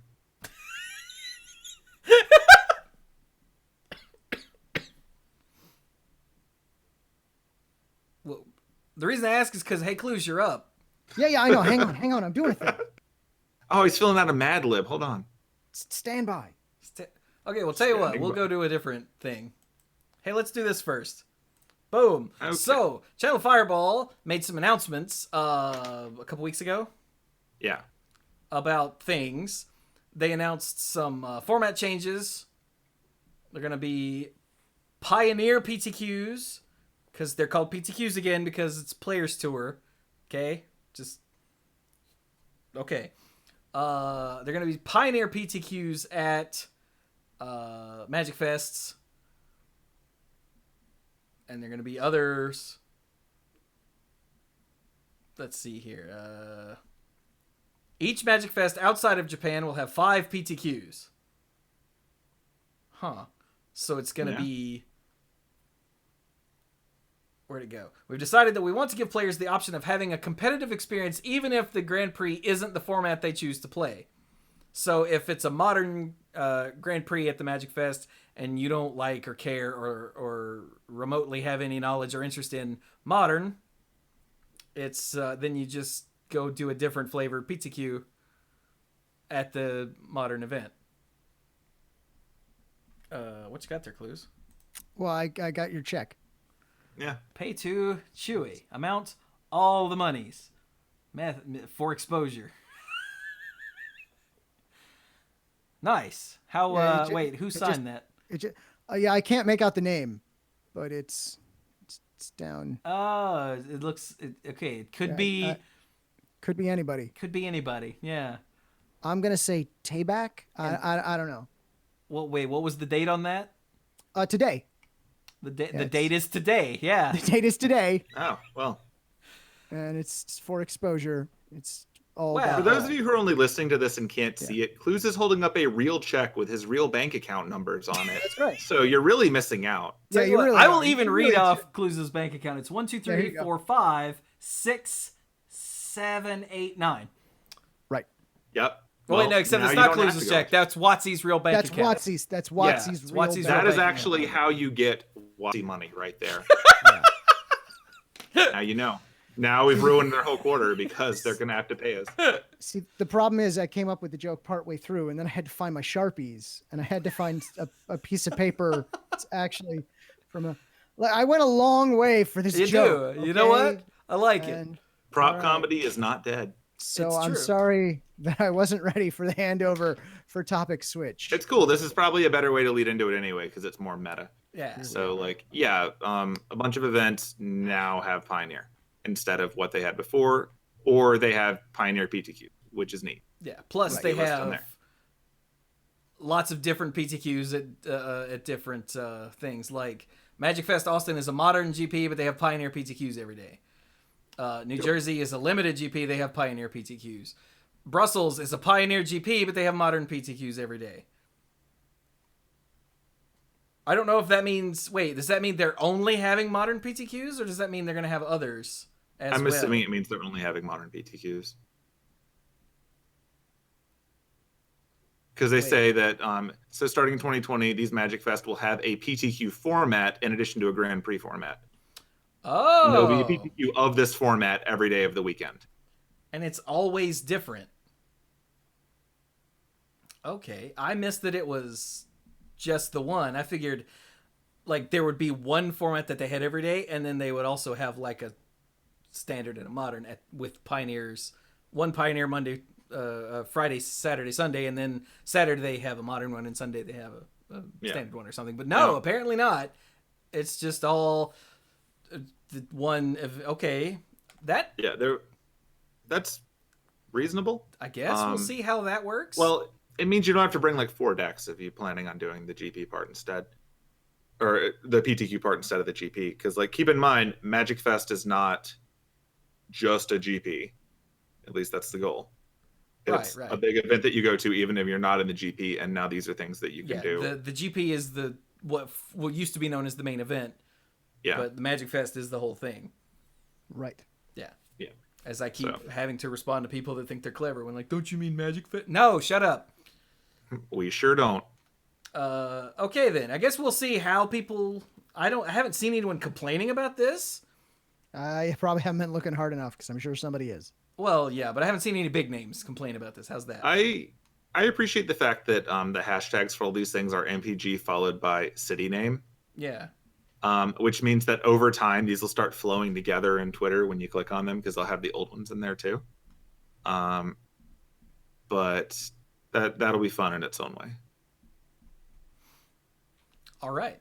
And if you want a fun way to spike some nonsense from someone who works in marketing, you can start using those hashtags in advance. Sneak on in there. You can do it. First. Yeah, you can go make first post right now if you want to. I'm sure they're available for it. Have fun. Didn't realize that I didn't have the screen up. Excuse me. So, granted, there's nothing really to see that I didn't. That is one of the tricks of Twitter. You can totally hijack a hashtag before it's in use. Part of why you have to be careful about giving them 6 months out. Yeah. Yep. Now you know. So, moving on. You can also register for multiple PTQs at a discount. So you can get a PTQ triple play package. What happens if you win the first one? Good job. It says, if you win a PTQ and you bought the triple play package, we will refund you the entire package. Nice. So if that's feel better. So if you play the first one and win it, then you played it for free. Yeah. So try to win the first one because your EV goes down. Because if you win the third one, you still had to pay for 2. Yeah, that's your goal. To like get you still had to play EV, all you 3, to win. But they were free. So you really want to do as little work as possible. Yeah. Like if you're planning on winning, win the first one. Yeah. So that's actually really cool. Yeah, it's just a nice little bonus. That's only for the triple play package. Right. Not if you sign up for the PTQ and win, they'll refund you. No. All right. Well, that's cute. I like that.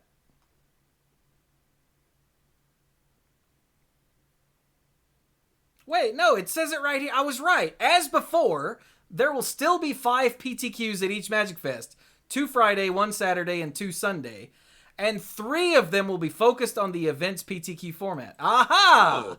Okay. They buried the lead here, putting it down at the bottom. That's really buried. That's like several topics later. Yeah. Okay.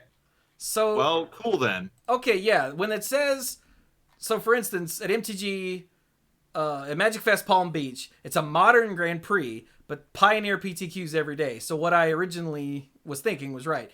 Then the one of the ones on Friday, the one on Saturday, and one of the ones on Sunday will be Pioneer, and the other 2 will be something else.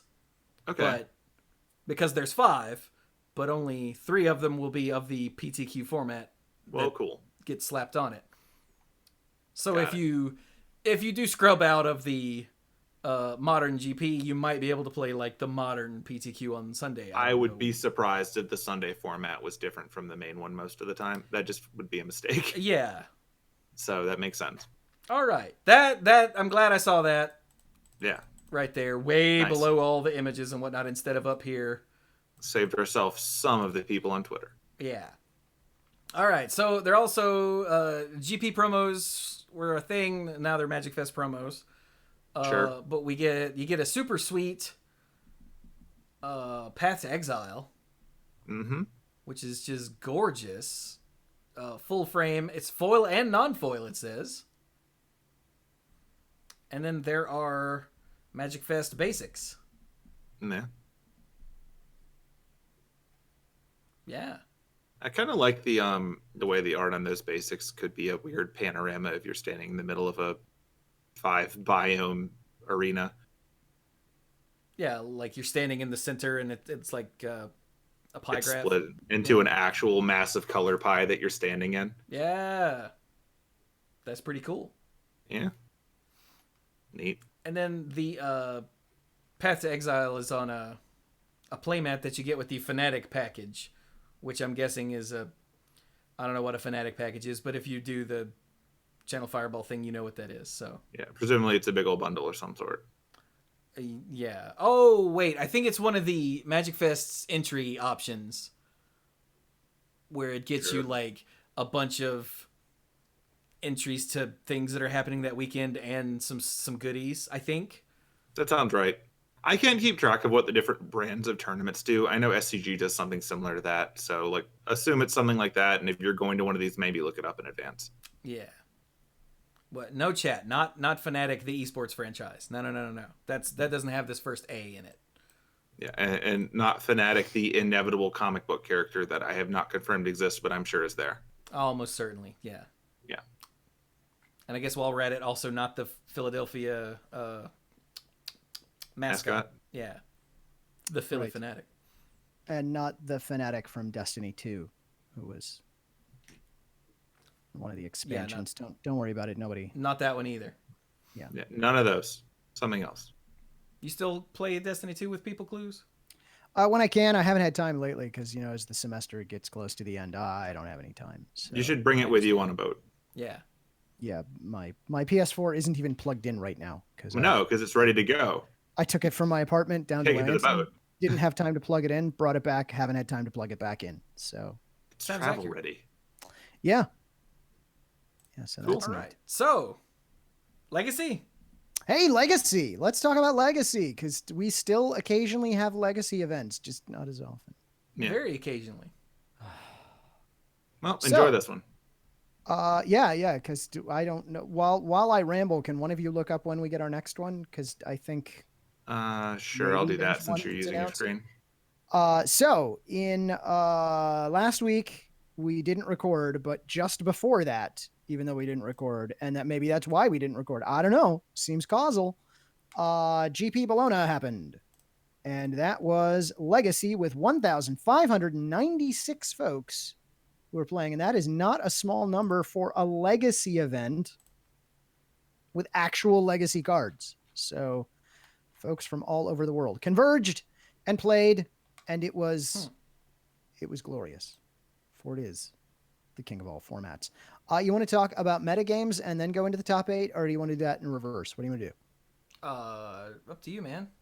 Well, hey, do you have the link for the top cards? The 40 most played cards? Real quick, Cluze, there is not a Legacy GP shown up to April. All right. I realized that the screen that I just... the tab that I was looking over it too. I just wanted to make sure I didn't miss one. Okay. So hey, Chewie, I just dropped a link in the stream chat. If you could bring that link up for me for the viewers at home, and I don't know how well that's going to display because I know you got Zoom problems, but we'll bring that up if you could please.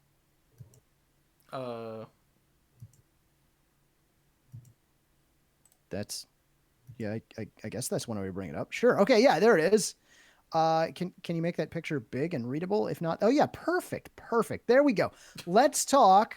All big. Let's talk about the actual problem, because there is a problem with Legacy, and it's not just the reserved list. You might think it's the reserved list, but I'm here with the hot take to tell you it's not just the reserved list. Let's take a look at the top 40 most played cards in this GP. Hey, Cluze? Yeah. Are you going to be on the screen for a minute? Yeah, sure. Okay, good, because I have to go find out what in the hell I just heard. I will be right back. All right, let us know if we should call the authorities. So, your top, would you like to guess? You folks who are watching the stream can see it. If you're not watching the stream, you are missing out. But if you are listening to this in podcast form, elsewhere, possibly on a bus, I want you, on the count of 3, to go ahead and just shout out what the most played card in Legacy is. Okay, ready? 1, 2, 3. Yeah, it's Brainstorm. It's totally Brainstorm. We all knew it. So Brainstorm, Ponder, Force of Will. The top 3 are all cards that have no place in a polite society. Card number 4 is Wasteland, which we kind of need. So, note that there were 1,000 less Wastelands than Brainstorms. That's the gulf between the top 3 and the 4th one. It's pretty bad. After that, we got Polluted Delta, Surgical Extraction, Thoughtseize Days, Mountain. Finally, Mountain. It's like the 9th most played card in Legacy. The most popular basic land. That's right. 9th place Burn. I believe we came up with that joke like 4 weeks ago. 9th place Burn is what I'll say about that. Okay, well, Chewie's still off investigating whatever in the world happened. So while he's doing that, I will ramble just a bit about the day 1 metagame breakdown, where the number 1 top played deck, although still it was only 7.3% of the field, was Blue-Red Delver. Okay, I've been on record for quite some time now as saying that Delver was a mistake, a card that should not have been printed, and I will stand by that even to this day. But it's not like they agree, though. Yeah, I think they do. I think even Rosewater has said, like, yeah, I just thought it was going to be a cute card about the fly, because it didn't occur to him that a 3/2 flyer for 1 might be broken. Yeah, particularly in decks that like to have lots of, sorceries and instants. Yeah. Because it was the Smuggler's Copter of its day. It was the Smuggler's Copter of its day. After that, we had Death and Taxes and Miracles, both hovering at 5.8 and 5.1% respectively. Some Ant after that. And then the numbers start to get smaller, but it is a relatively diverse, if you just take a glance at the numbers, relatively diverse metagame as far as formats on day one. But that was day one. What made it through to day two, you ask? Was it the Blue-Red Delver just dominating everything? No, it was Grixis Delver dominating everything. So Grixis Delver made up 7.2% of the field on that's day like two. 66% Blue-Red Delver. Okay, wait a minute. Should I be on a different screen now? Yeah, we're doing the day two metagame breakdown at this point. Look at you. Death and Taxes, which was number 2 on day one at 5.8% of the field, was 6.1% of the field on day two as the second most popular deck, followed by Golgari Depths. And then here is the problem. Blue-Red Delver, Bug Delver making up the next two. So of your top 5 decks, 3 of them were Delver decks. Yep. And that is, in fact, the problem with Delver. After that was Miracles, because they still haven't gotten the memo, because they're still waiting to finish their turn. And then Ant. I like to think that Miracles is in the top 8 because they're still playing Miracles from like 6 years ago, and therefore they are still in the top 8. They are on turn 2. Turn 2. So let's go to who actually won this, shall we? Let's take a look at the top 8. I know what you're thinking. Nothing but Oko decks as far as the eye can see. No, not really, actually. I mean, kind of. That bad. I mean, sure, yeah. Oko's there. Like, seriously, Oko's there. No kidding. Actually, I found it kind of surprising. There was a statistic quoted in some of the coverage. 37% of the main deck spells between GP finalists were printed in the last 9 months. This is legacy, folks. So if you thought that like the past couple of sets, we seriously had some power creep going on over the past year, yeah, that's actually a rational fear. We totally had power creep. I mean, it's tradition. You get power creep when you go to Ravnica. This is known. Yeah, and then eventually you get to a set that's less exciting because they have to dial it back. It's just the way it is. So first place was. I'm allergic to power creep. So we can use you as a test pigeon? That's fair. Yeah, we're going to put you in the play design room. You will be the canary. Mark Vogt? VOGT. Pronounce that however you would like, because I don't know. Place. Took first place with Bant Miracles. That's got Oko in it. That totally has Oko in it. 3 copies of Oko in it, in fact. And Veil of Summer. Yeah, and Veil of Summer, which I hear that card's kind of good. That's what I hear. Kind of good. But there is a red Elemental Blast in the sideboard, so... Bonus points. I won't quite... They won't necessarily be first against the wall when the revolution occurs. In second place, Tristan Puzel? There's an umlaut on the O's, so I don't really know what to do with that. I know it's not pronounced how you might think it would be. It also depends on where he's from, what you do with that umlaut, so... Yeah, it really does. Playing Bug Zenith Oko. Okay, so I get the bug part, which is nice, that you just tell me what the colors are. Thank you. Unlike naming them after silly tribes from sets that happened years ago. Just give me the actual colors. Thank you. Spoken like a true fan of Boros. Yeah, well, yeah, I'm fine with calling it red splash white, because it should just be red. But yeah, if you got to pick a tribe, it's Boros. All the rest are garbage. Garbage, I say. So where's the Zenith come from? Well, it's Green Sun Zenith. Of course it is. Of course it is. Where's the Oko come from? Oko comes from everywhere, and he's turned you into an elk. Oh man. Like all been trying to quit that. That was second place. Third place, we had Lorenzo Tassone playing Bug Delver once again. Thank you so much, except for your Delver. Thank you for your Okos. The bug part, totally cool. But Oko. But Oko. At least play set of Goyfs. keeping those prices up. Thank you so Yeah. much. Appreciate it. Appreciate it. In what are we up to? 4th place, Blue Red Delver. Look at the 2 true name Nemesises here. Nemesize. This deck is dead to me. Except there's Young Pyromancer. How can it be completely dead to me? At 2, Young Peasy at 2. In 5th place, we had Sneak and Show. Finally, this a fair. Franco Ciccini, by the way. Oh, I'm sorry. Thank you. I got carried away. Hey, that was the one bulwark against Oko in the top 4.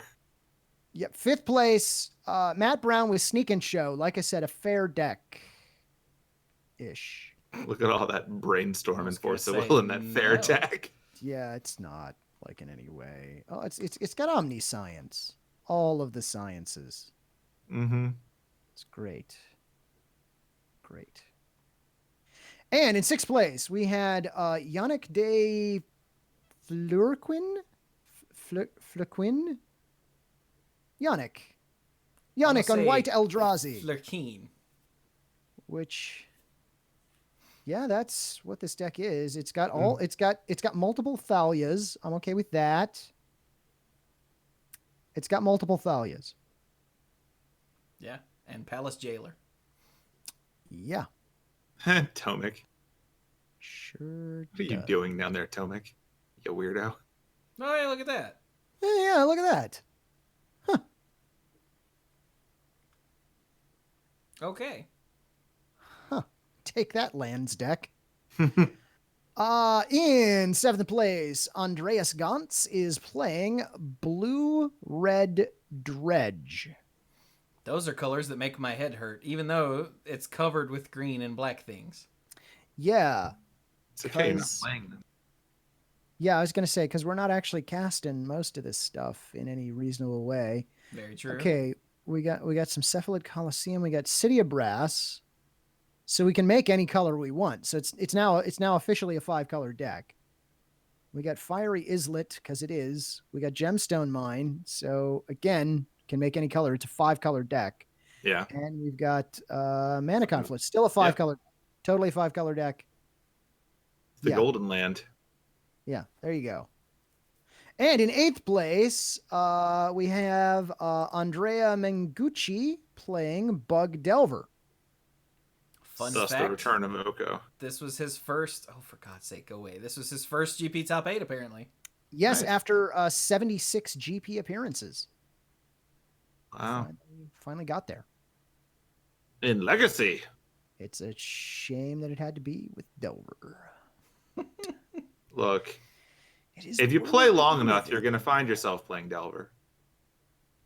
Or no, just no. That's why you live long enough to see yourself become the villain.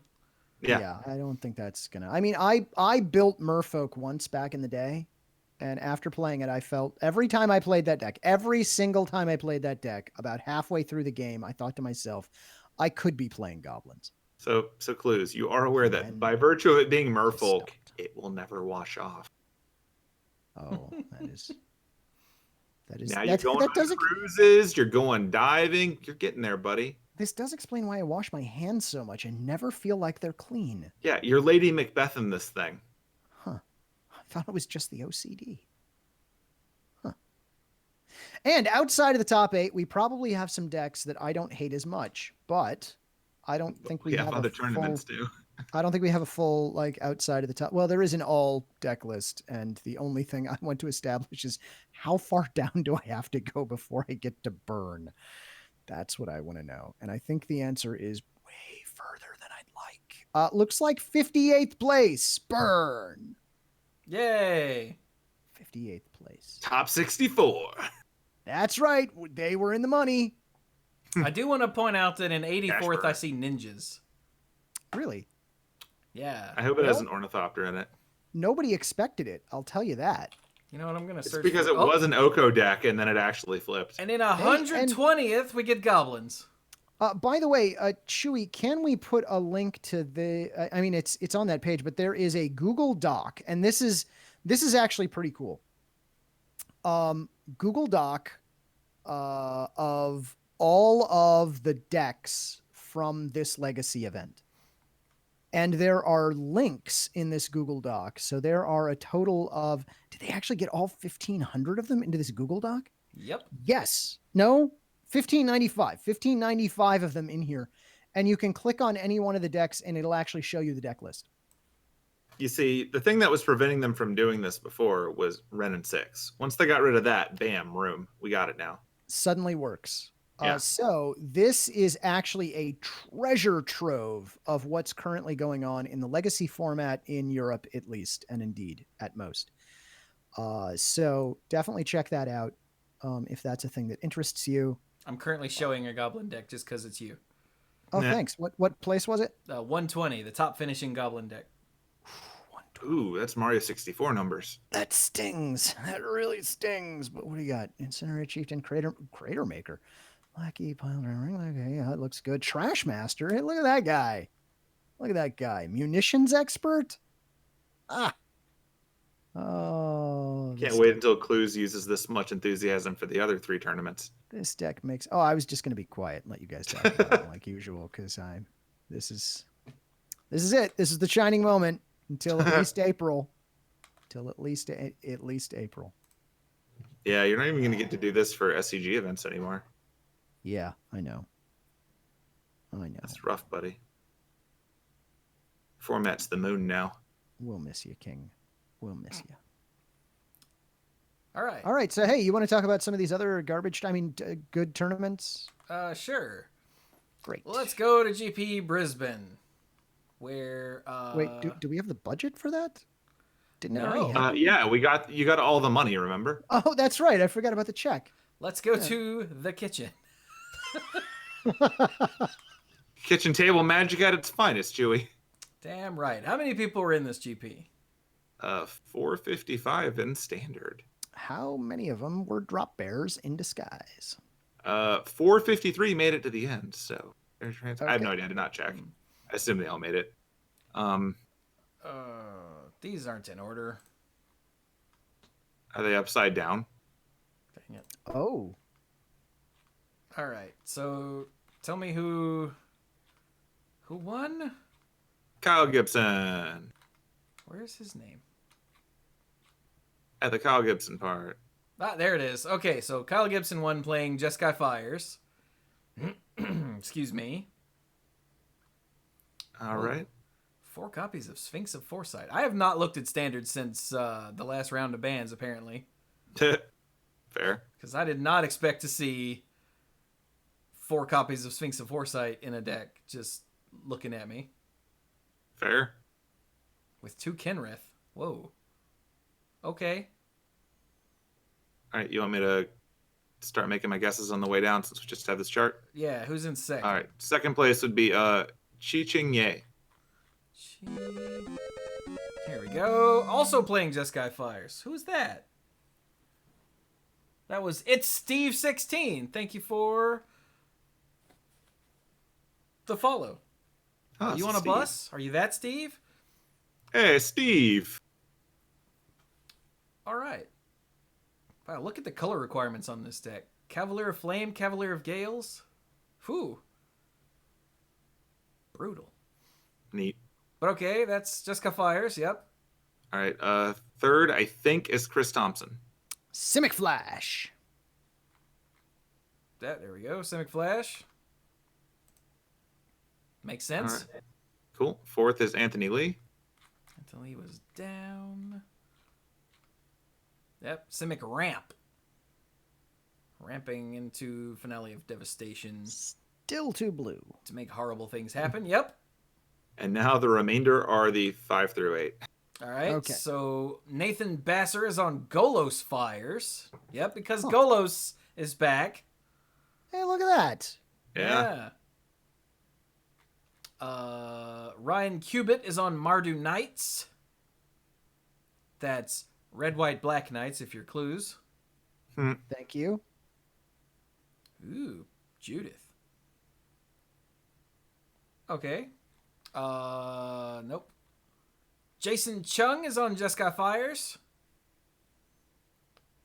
Also. And who is our final person? Brent Gervin is also on Jeskai Fires. There's a whole lot of Jeskai Fires going on. Seems to be the thing. So wait, how many is that in the top 8? 1, 2, 3, 4, 4, and a Golos Fires. Whew. Okay. That's a lot of fires. Yeah. Hey, you know what? That leads into something else that happened this weekend. Sure does. Oh.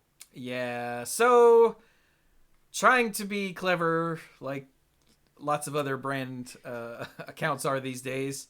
Yeah. Channel Fireball posted this on Facebook. It says, Kyle Gibson and his Jeskai Fires deck have torn through the field like wildfire to become the GP Brisbane 2019 champion. The east coast of Australia has been smothered in bushfire smoke for the last month, and it looks like the fires have finally reached Brisbane. Now, I can see why someone would think that was clever, but there should have been Yeah. a step between typing that and hitting post. Now this was after the event was ended, right? Because this Kyle Gibson was the champ. He won. So Yep. whoever was doing this had just got done with an entire weekend's worth of coverage. So I'm gonna say their judgment was not at their best, and it shows. I'm not making excuses for them. I'm just saying, yeah, this was not their finest hour. Yeah. And to credit, Channel Fireball jumped on trying to apologize for that immediately. Because for those who don't know, there are massive wildfires in Australia right now, and it's really bad. Yeah, so Channel Fireball said this. Earlier today, our text coverage reporter at MTG Brisbane made a series of jokes that were in incredibly poor taste. On behalf of the entire CFB family, we want to apologize to anyone who's been affected by the wildfires and to Kyle Gibson for detracting from his GP victory. That's a classy touch there at the end. Yeah. It is. They also said we'll be making a donation to the NSW Rural Fire Service, which is working to contain the fires, and have a link if you would like to contribute as well. That's New South Wales, by the way. Yes. So that is very classy. I like it. Yeah. You gotta be careful when you make jokes in a very public forum. Yeah. Think about who you're joking about and where you're joking about and what that looks like. Yeah. So there you go. Yep. Now again, I'm sure there was no malice of forethought there. They were just like, oh, this will be clever. And didn't think for a minute, think how that might affect. Read and impact people. Yeah.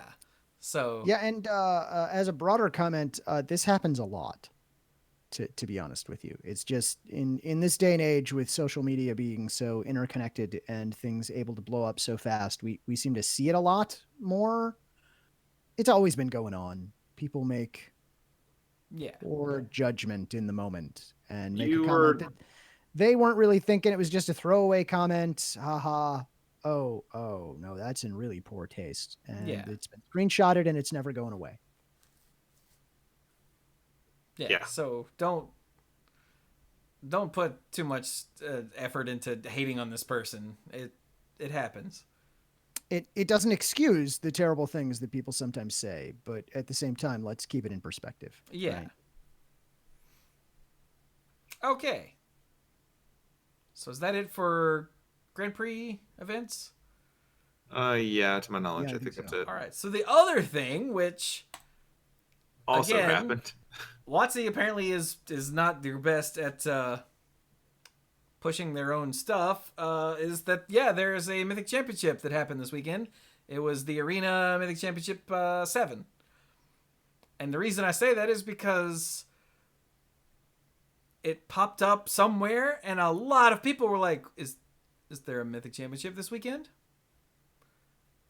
And I think Brian and maybe Mike as well said that too.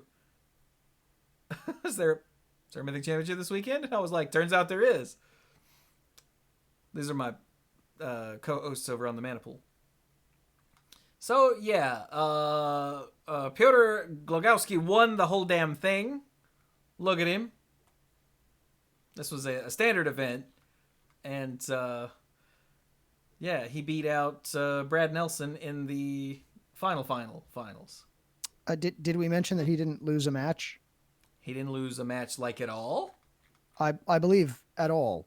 Didn't lose a match on his path to winning MC7. Whew. That's pretty awesome. Jeez. Now, granted, this is a smaller event. It's not like he went through 40 rounds of Swiss or whatever. Sure. But because it's a smaller event, it means the talent was much more dense, much more concentrated that he had to fight through. Yeah. Like, look at this. He beat, just on the last day, he beat Seth Manfield, PVDDR, Javier Dominguez, and Brad Nelson. Without dropping a game. Well, no, he dropped games. He didn't drop a match. Oh, sorry, matches. Sorry, wrong word. Yes, you're right. As a matter of fact, he dropped a game in all of these. yeah. But, like, that's impressive, and that's just this day. That's not counting everyone he had to beat in the previous days. So, yeah, but he was playing Jund to Sacrifice. So this is standard, obviously, because it's on Arena. Jund Sacrifice with Corvold the Fey Cursed King. Ooh, okay. Isn't that a brawl card? That is a brawl card. I think so. Huh. Okay. What else we got? Brad Nelson was playing the Simic Flash deck. I hate you. I do too. I think these are in finish order, it looks like. I think so. So, Javier Dominguez was playing Simic Flash as well. Andrea Mengucci, fresh after winning his first, top-8ing his first GP, excuse me. Top-8ed this Mythic Championship with a Simic Ramp deck. And was in 4th, yes. Then we have PVDDR, Paulo Vitor Damaderosa, in 5th, playing Jessica Fires. Yep. Seth Manfield took 6th with the Simic Flash deck. Miguel de Cruz Simoes. Who's this person? They don't have a picture. Look, these other people have a picture. I'm guessing because they're MPL members, probably. Yeah. That was a top 4 challenger based on. Okay. Top 4. No, they had a double asterisk next to their name in the final standings, and I was wondering what that means. And it apparently means a top 4 challenger based on final standings. The top 4 challengers receive a past performer invitation to compete in the first Mythic Invitational of 2020. Oh, so that means he got an invitation to that. Yeah. Cool. So sorry to derail. I just was confused by what's in here. Okay. No, that's good. And finally, Chris Kvartek took the final spot in the top 8 playing Golgari Adventure. And I know that lots of people were hyped to see him doing well. Like, the big names, the small names, the influencers, everybody was all hyped that Chris Kvartek made it to the top 8. So, good on him. Hooray. Yeah. Congrats to everyone. Yeah, because the Great Henge is a perfectly fair card, apparently. Congratulations to all of you for surviving digitization and playing Magic in the internet. Very yes. So yeah, with that is it for tournaments. Yeah. Yeah. So now what? You want to open stuff? This episode's already hit 2 hours, so not especially. That's fair. We'll do it next year. But, oh yeah, I've only got one pack, don't I? You've only got the one, but it's the fancy one. Okay, fine.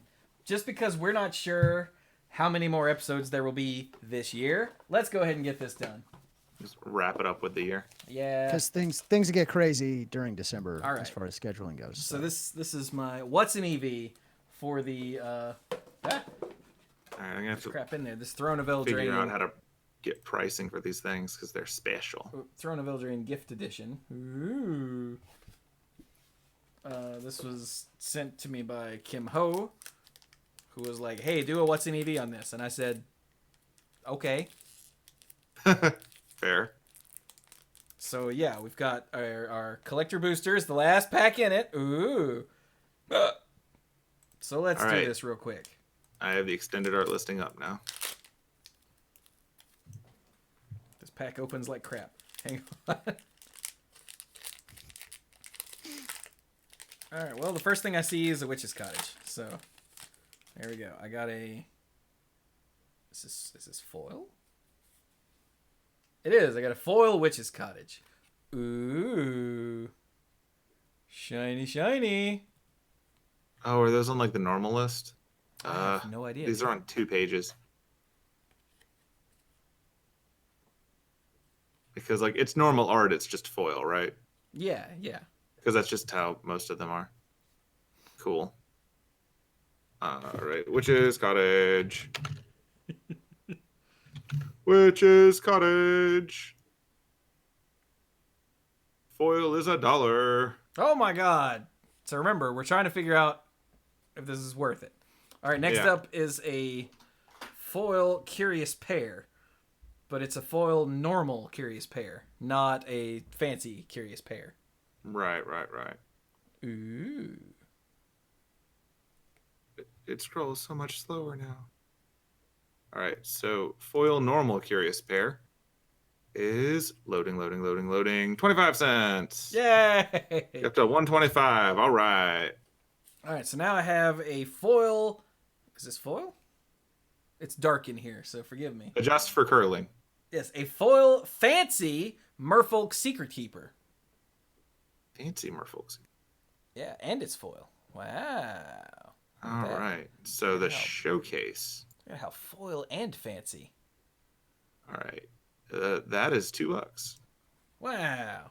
What was your second card, Chewie? I'm sorry. It was the Witch's Cottage Curious then. Pair. The Curious Pair. Okay, Foil normal Curious Pair. Yeah. Okay, shall I continue? Yeah, please. All right, next up we have a foil Barge In. Yay, common.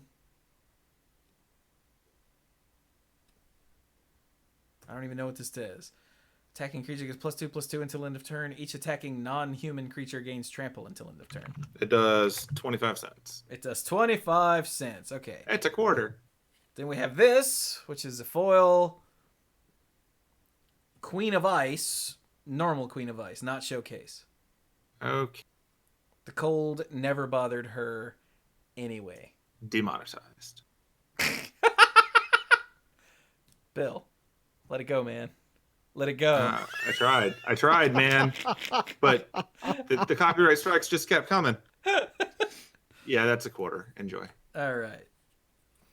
Next up, we have a foil bacon to a pie. Foil bacon? That's what I heard. No. Foil bacon would be the little pigs. This is bake into a pie, which is quite possibly the best removal spell ever, just based on flavor. Yeah, it's worth 30 cents instead of 25. Damn right. Okay, next we have a foil Wildwood Tracker. All right. Look at that. Is that? That's not a pig. That's a wolf. Never mind. I can't tell in the tiny little screen over there where I'm holding it up to the camera. Ooh. This is so much harder to do when I have to look up all the comments too. All right, so you're you could probably just not a assume lot. 25 cents. It is 25 cents. Yeah. All right, next up. Ooh, uncommon. A foil Circara the Bold. Check her out. Yeah, check her out. Wow. She's awesome. She pings things, right? Yeah, she pings things. Yeah, look at her pinging Nice. things.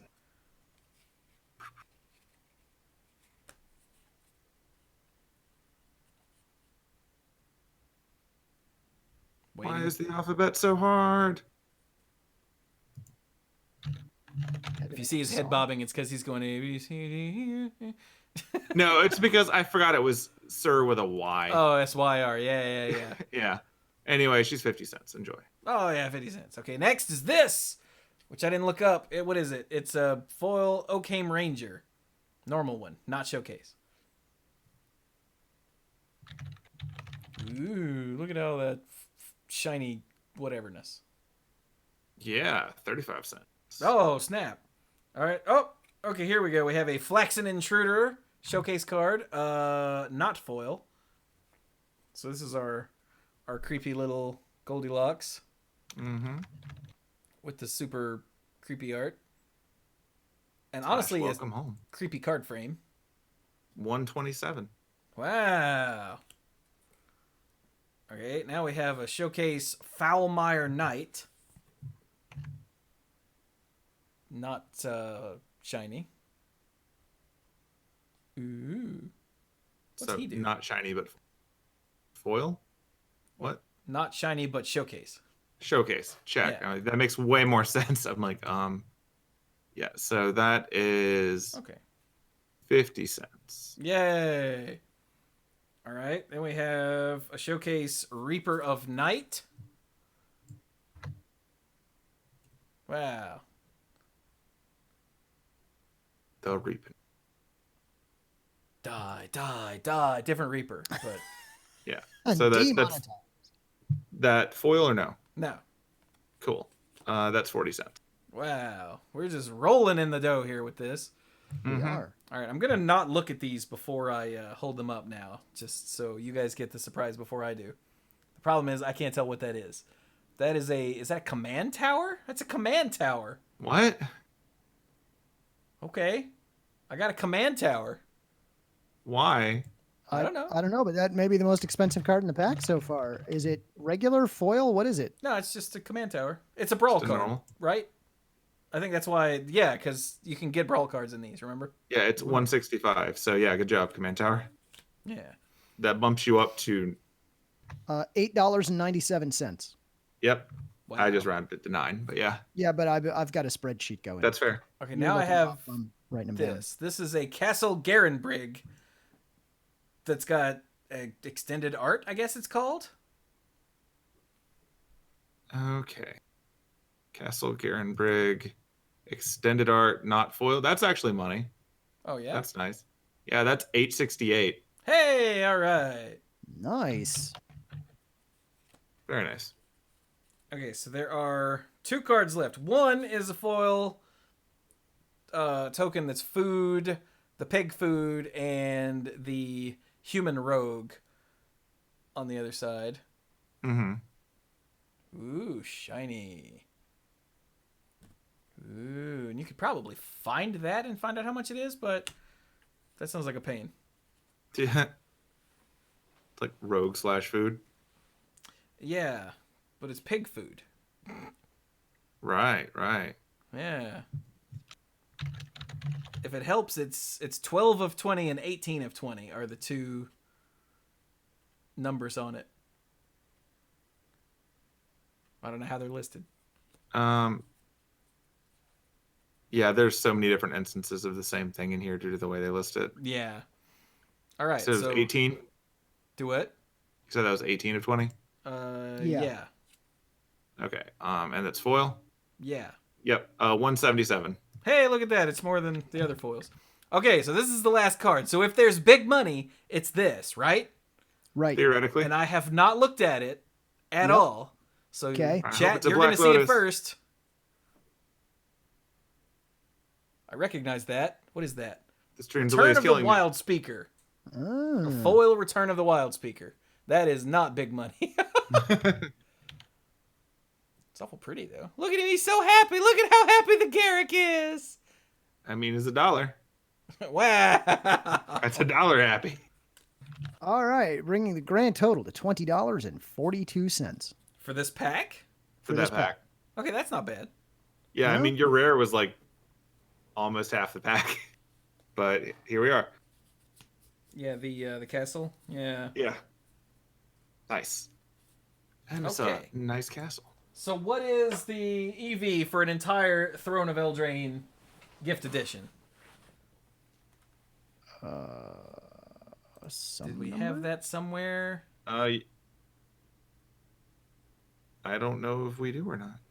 Yeah, I don't know that we do. Did we keep track of the previous weeks? I have the last week and this one, but I don't have the first two. I thought we had them in there, and they must have gotten wiped out of Well, the no, there was notes. only one before that. Because I did half of the. Yeah, well, the total last regular time we did ones. it was 553.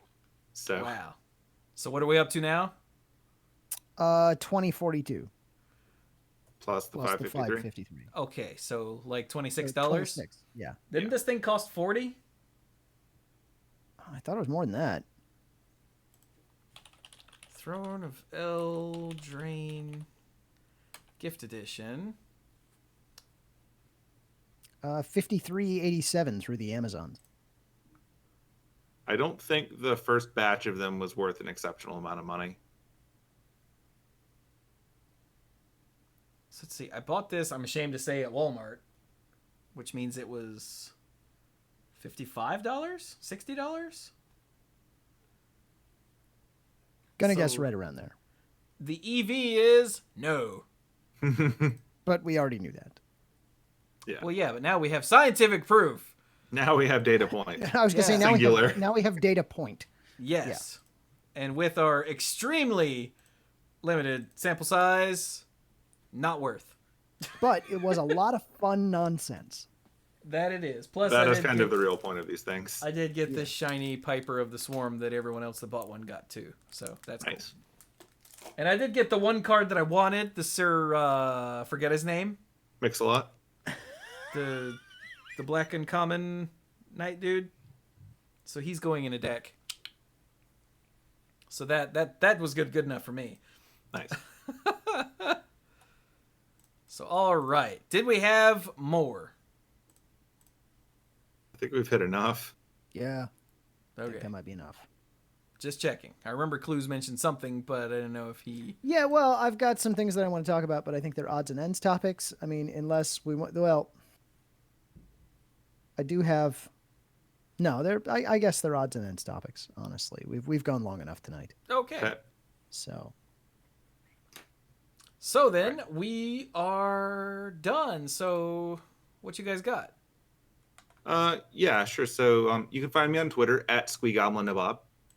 There's no Iron Goblin because it was acquired by Hasbro as part of a massive purchase, and they didn't even realize they got it. But hey, there you go. It's now part of Play-Doh. As for the rest of me, yeah, like I said, I'm on Twitter. I make nonsense comments on Twitter, and I have recently been watching my way through all kinds of TV. Like I watched a bunch of CW shows to catch up for Crisis on Infinite Earths, and I'll say that I'm liking most of them. It's not the epitome of television. I've had friends who've been pushing all these other things on me too, and I'm like, I'm getting there. Now that I've caught up with these things, I'll get there. But very briefly, I have seen exactly the first episode of Crisis, and I did enjoy watching it. I will not discuss details. I know the second one aired while we were recording this, so I'll be watching that later. Probably tomorrow when I watch the third one and just make a double feature out of it. So that's cool. Sounds like a plan. Yeah, other than that, in terms of like general nerdy stuff, like Star Wars is next week. So Wait, let's what? yeah. Oh wow, it is.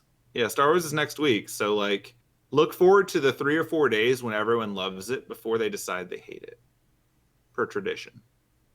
I don't know, man. Social media is gonna speed that up, and general bitterness is gonna speed that up. We probably get 3 or 4 hours. That's why I'm watching it in Still the seems first 3 or generous. 4 hours. I want to enjoy a thing. I'm going to see it too with Brian and Samantha, his dog. Nice. Cool. But yeah, that's next week, so that's cool. And yeah, like everything else, like I'm eventually gonna get around to watching Watchmen on HBO because I've heard enough people tell me that it's actually really good. And I've just been a little hesitant because I've had so much else to watch. But I've been told enough about what the premise is as opposed to the vague stuff from the promos that I'm more on board now. So I'm looking forward to catching that. I might watch it over the holidays or something. Yeah, that's kind of enough of my nonsense right now. I'm going to now toss it over to Cluze. Hey, if you want to hear more of my nonsense, I am on the Twitters. I'm at Cluze, spelled just like it is in the show notes. Just got back from PAX Unplugged. Had an absolute blast there. I'm going to talk about a few things about that in the odds and ends here after the show. So just one more reason to become a patron. Chewie's going to tell you all about that in just a couple of minutes. Saw a bunch of friends at PAX Unplugged. That was awesome. I know there were a few people who I meant to try and catch up with, and I never had a chance to. So if I missed you at PAX Unplugged, I'm sorry. I'm hopefully going to be at PAX East coming up later in 2020, and hopefully we'll meet up there. Question mark. I am unlikely to see the Star Wars that's coming out next week, so try not to spoil it for me, internet. Because I'm not going to see it right away. Yeah, you're all just going to spoil it for me. And that's fine. I think there will be some people, they will fight, someone will die. That's my prediction. Spoilers. I predict the Eye and Goblin dies. What? But it'll be right back. Oh, yeah, as a Force Ghost. Force Ghost Eye still isn't. I mean, they can call down lightning. Force Ghosts. So. Yeah, I don't want it to do that. Well, it's not should have good. thought of that before now. And I think that's everything I've got right now. We'll pass it on over to Chewie. Yay! So hi, I'm Chewie. Here on twitch.tv/the Manapool, you can come and see the Manapool episodes live as they happen. Monday Night Magic episodes live as they happen. And you can see me stream all the other gaming stuff that I stream right now. Okay, what's on the docket to be streamed soon? I've got to finish Link's Awakening. I started Spectre of Torment, the third Shovel Knight campaign, or the second DLC campaign, which is completely different from the Shovel Knight, Shovel of Hope, the original, and the Plague of Shadows, the one I did recently. Because you're playing a Spectre Knight, and Spectre Knight is cool. Like, Spectre Knight has really sweet mobility abilities, and the whole structure of the campaign is different. I really like it. So I did one stream of that. I've got at least one more to finish that, maybe two. I can't tell just by looking. But yeah, so that's awesome. Also, today's the 9th, starting either later, probably later this month. I'll be streaming, after I finish Link's Awakening, I'll be streaming my next Switch game, which is, are you ready? The Untitled Goose Game. Yes. That makes sense. Nice. Yeah. So that'll be the next Switch game that I start. Oh, I guess know where the eye's going if it survives the movie. To watch me stream? No, the goose is going to take it, and there's just going to be an eye floating over my head for like a week. Like an eyeball? I mean, it depends on which eye you take, I guess. Oh, God. That'd be kind of scary. I also have plans for all kinds of other stuff that I'm going to stream. By the way, tomorrow night, for those of you that are, or tonight, if you're watching this, not tonight. If you're watching this as soon as it goes up, in like a couple hours, I'll be opening up my packs of the Descent of Dragons expansion for Hearthstone. Today, the 3 set review videos I did with Mike and Brian went up. We streamed those last night. The videos went up today, and then I open the packs tomorrow and start building decks and cracking skulls. I'm so happy I'll be playing Hearthstone again. Oh my god, I'm so happy, because Hearthstone completely screwed itself and made it miserable, sort of like Oko and Field of the Dead and all of that. But they did it seemingly on purpose. They brought a bunch of old cards back and made them legal for Standard, and it ruined the metagame entirely. Entirely. So much so that I have barely played any Hearthstone in the last, 2 months. Wow. month and a half. And so they introduced the new auto battler game inside it called Hearthstone Battlegrounds, and I don't like it. So I haven't been playing Hearthstone much at all. I've been logging in, doing daily quests, and getting the hell out, not enjoying it.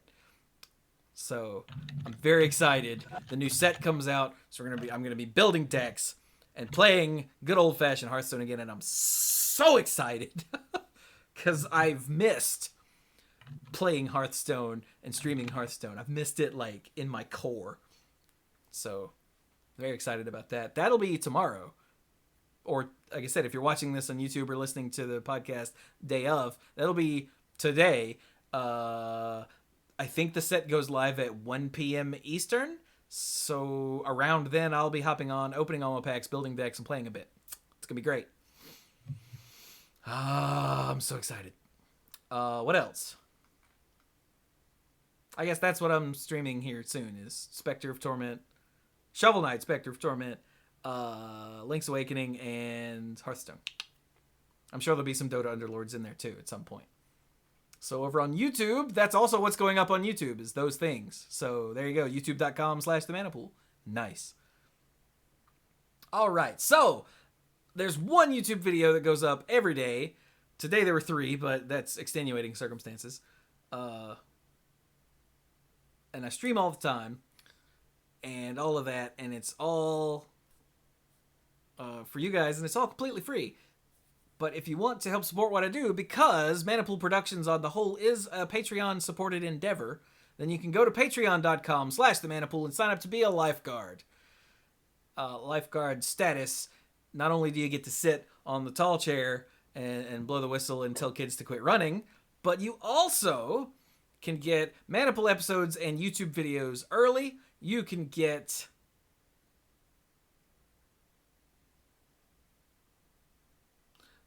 when I got up earlier and disappeared because I heard something, I never did figure out what it was. I think it was outside.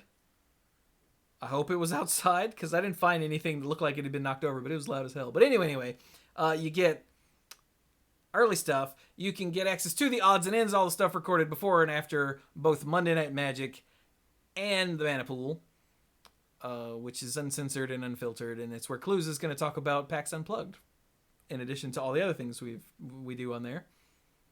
And if you become a Mythic Lifeguard, you get the sponsorship shout out on both podcasts and on the end screen for all the YouTube videos in each given month. So I would like to thank our Mythic Lifeguards. Hang on, take a drink. There we go.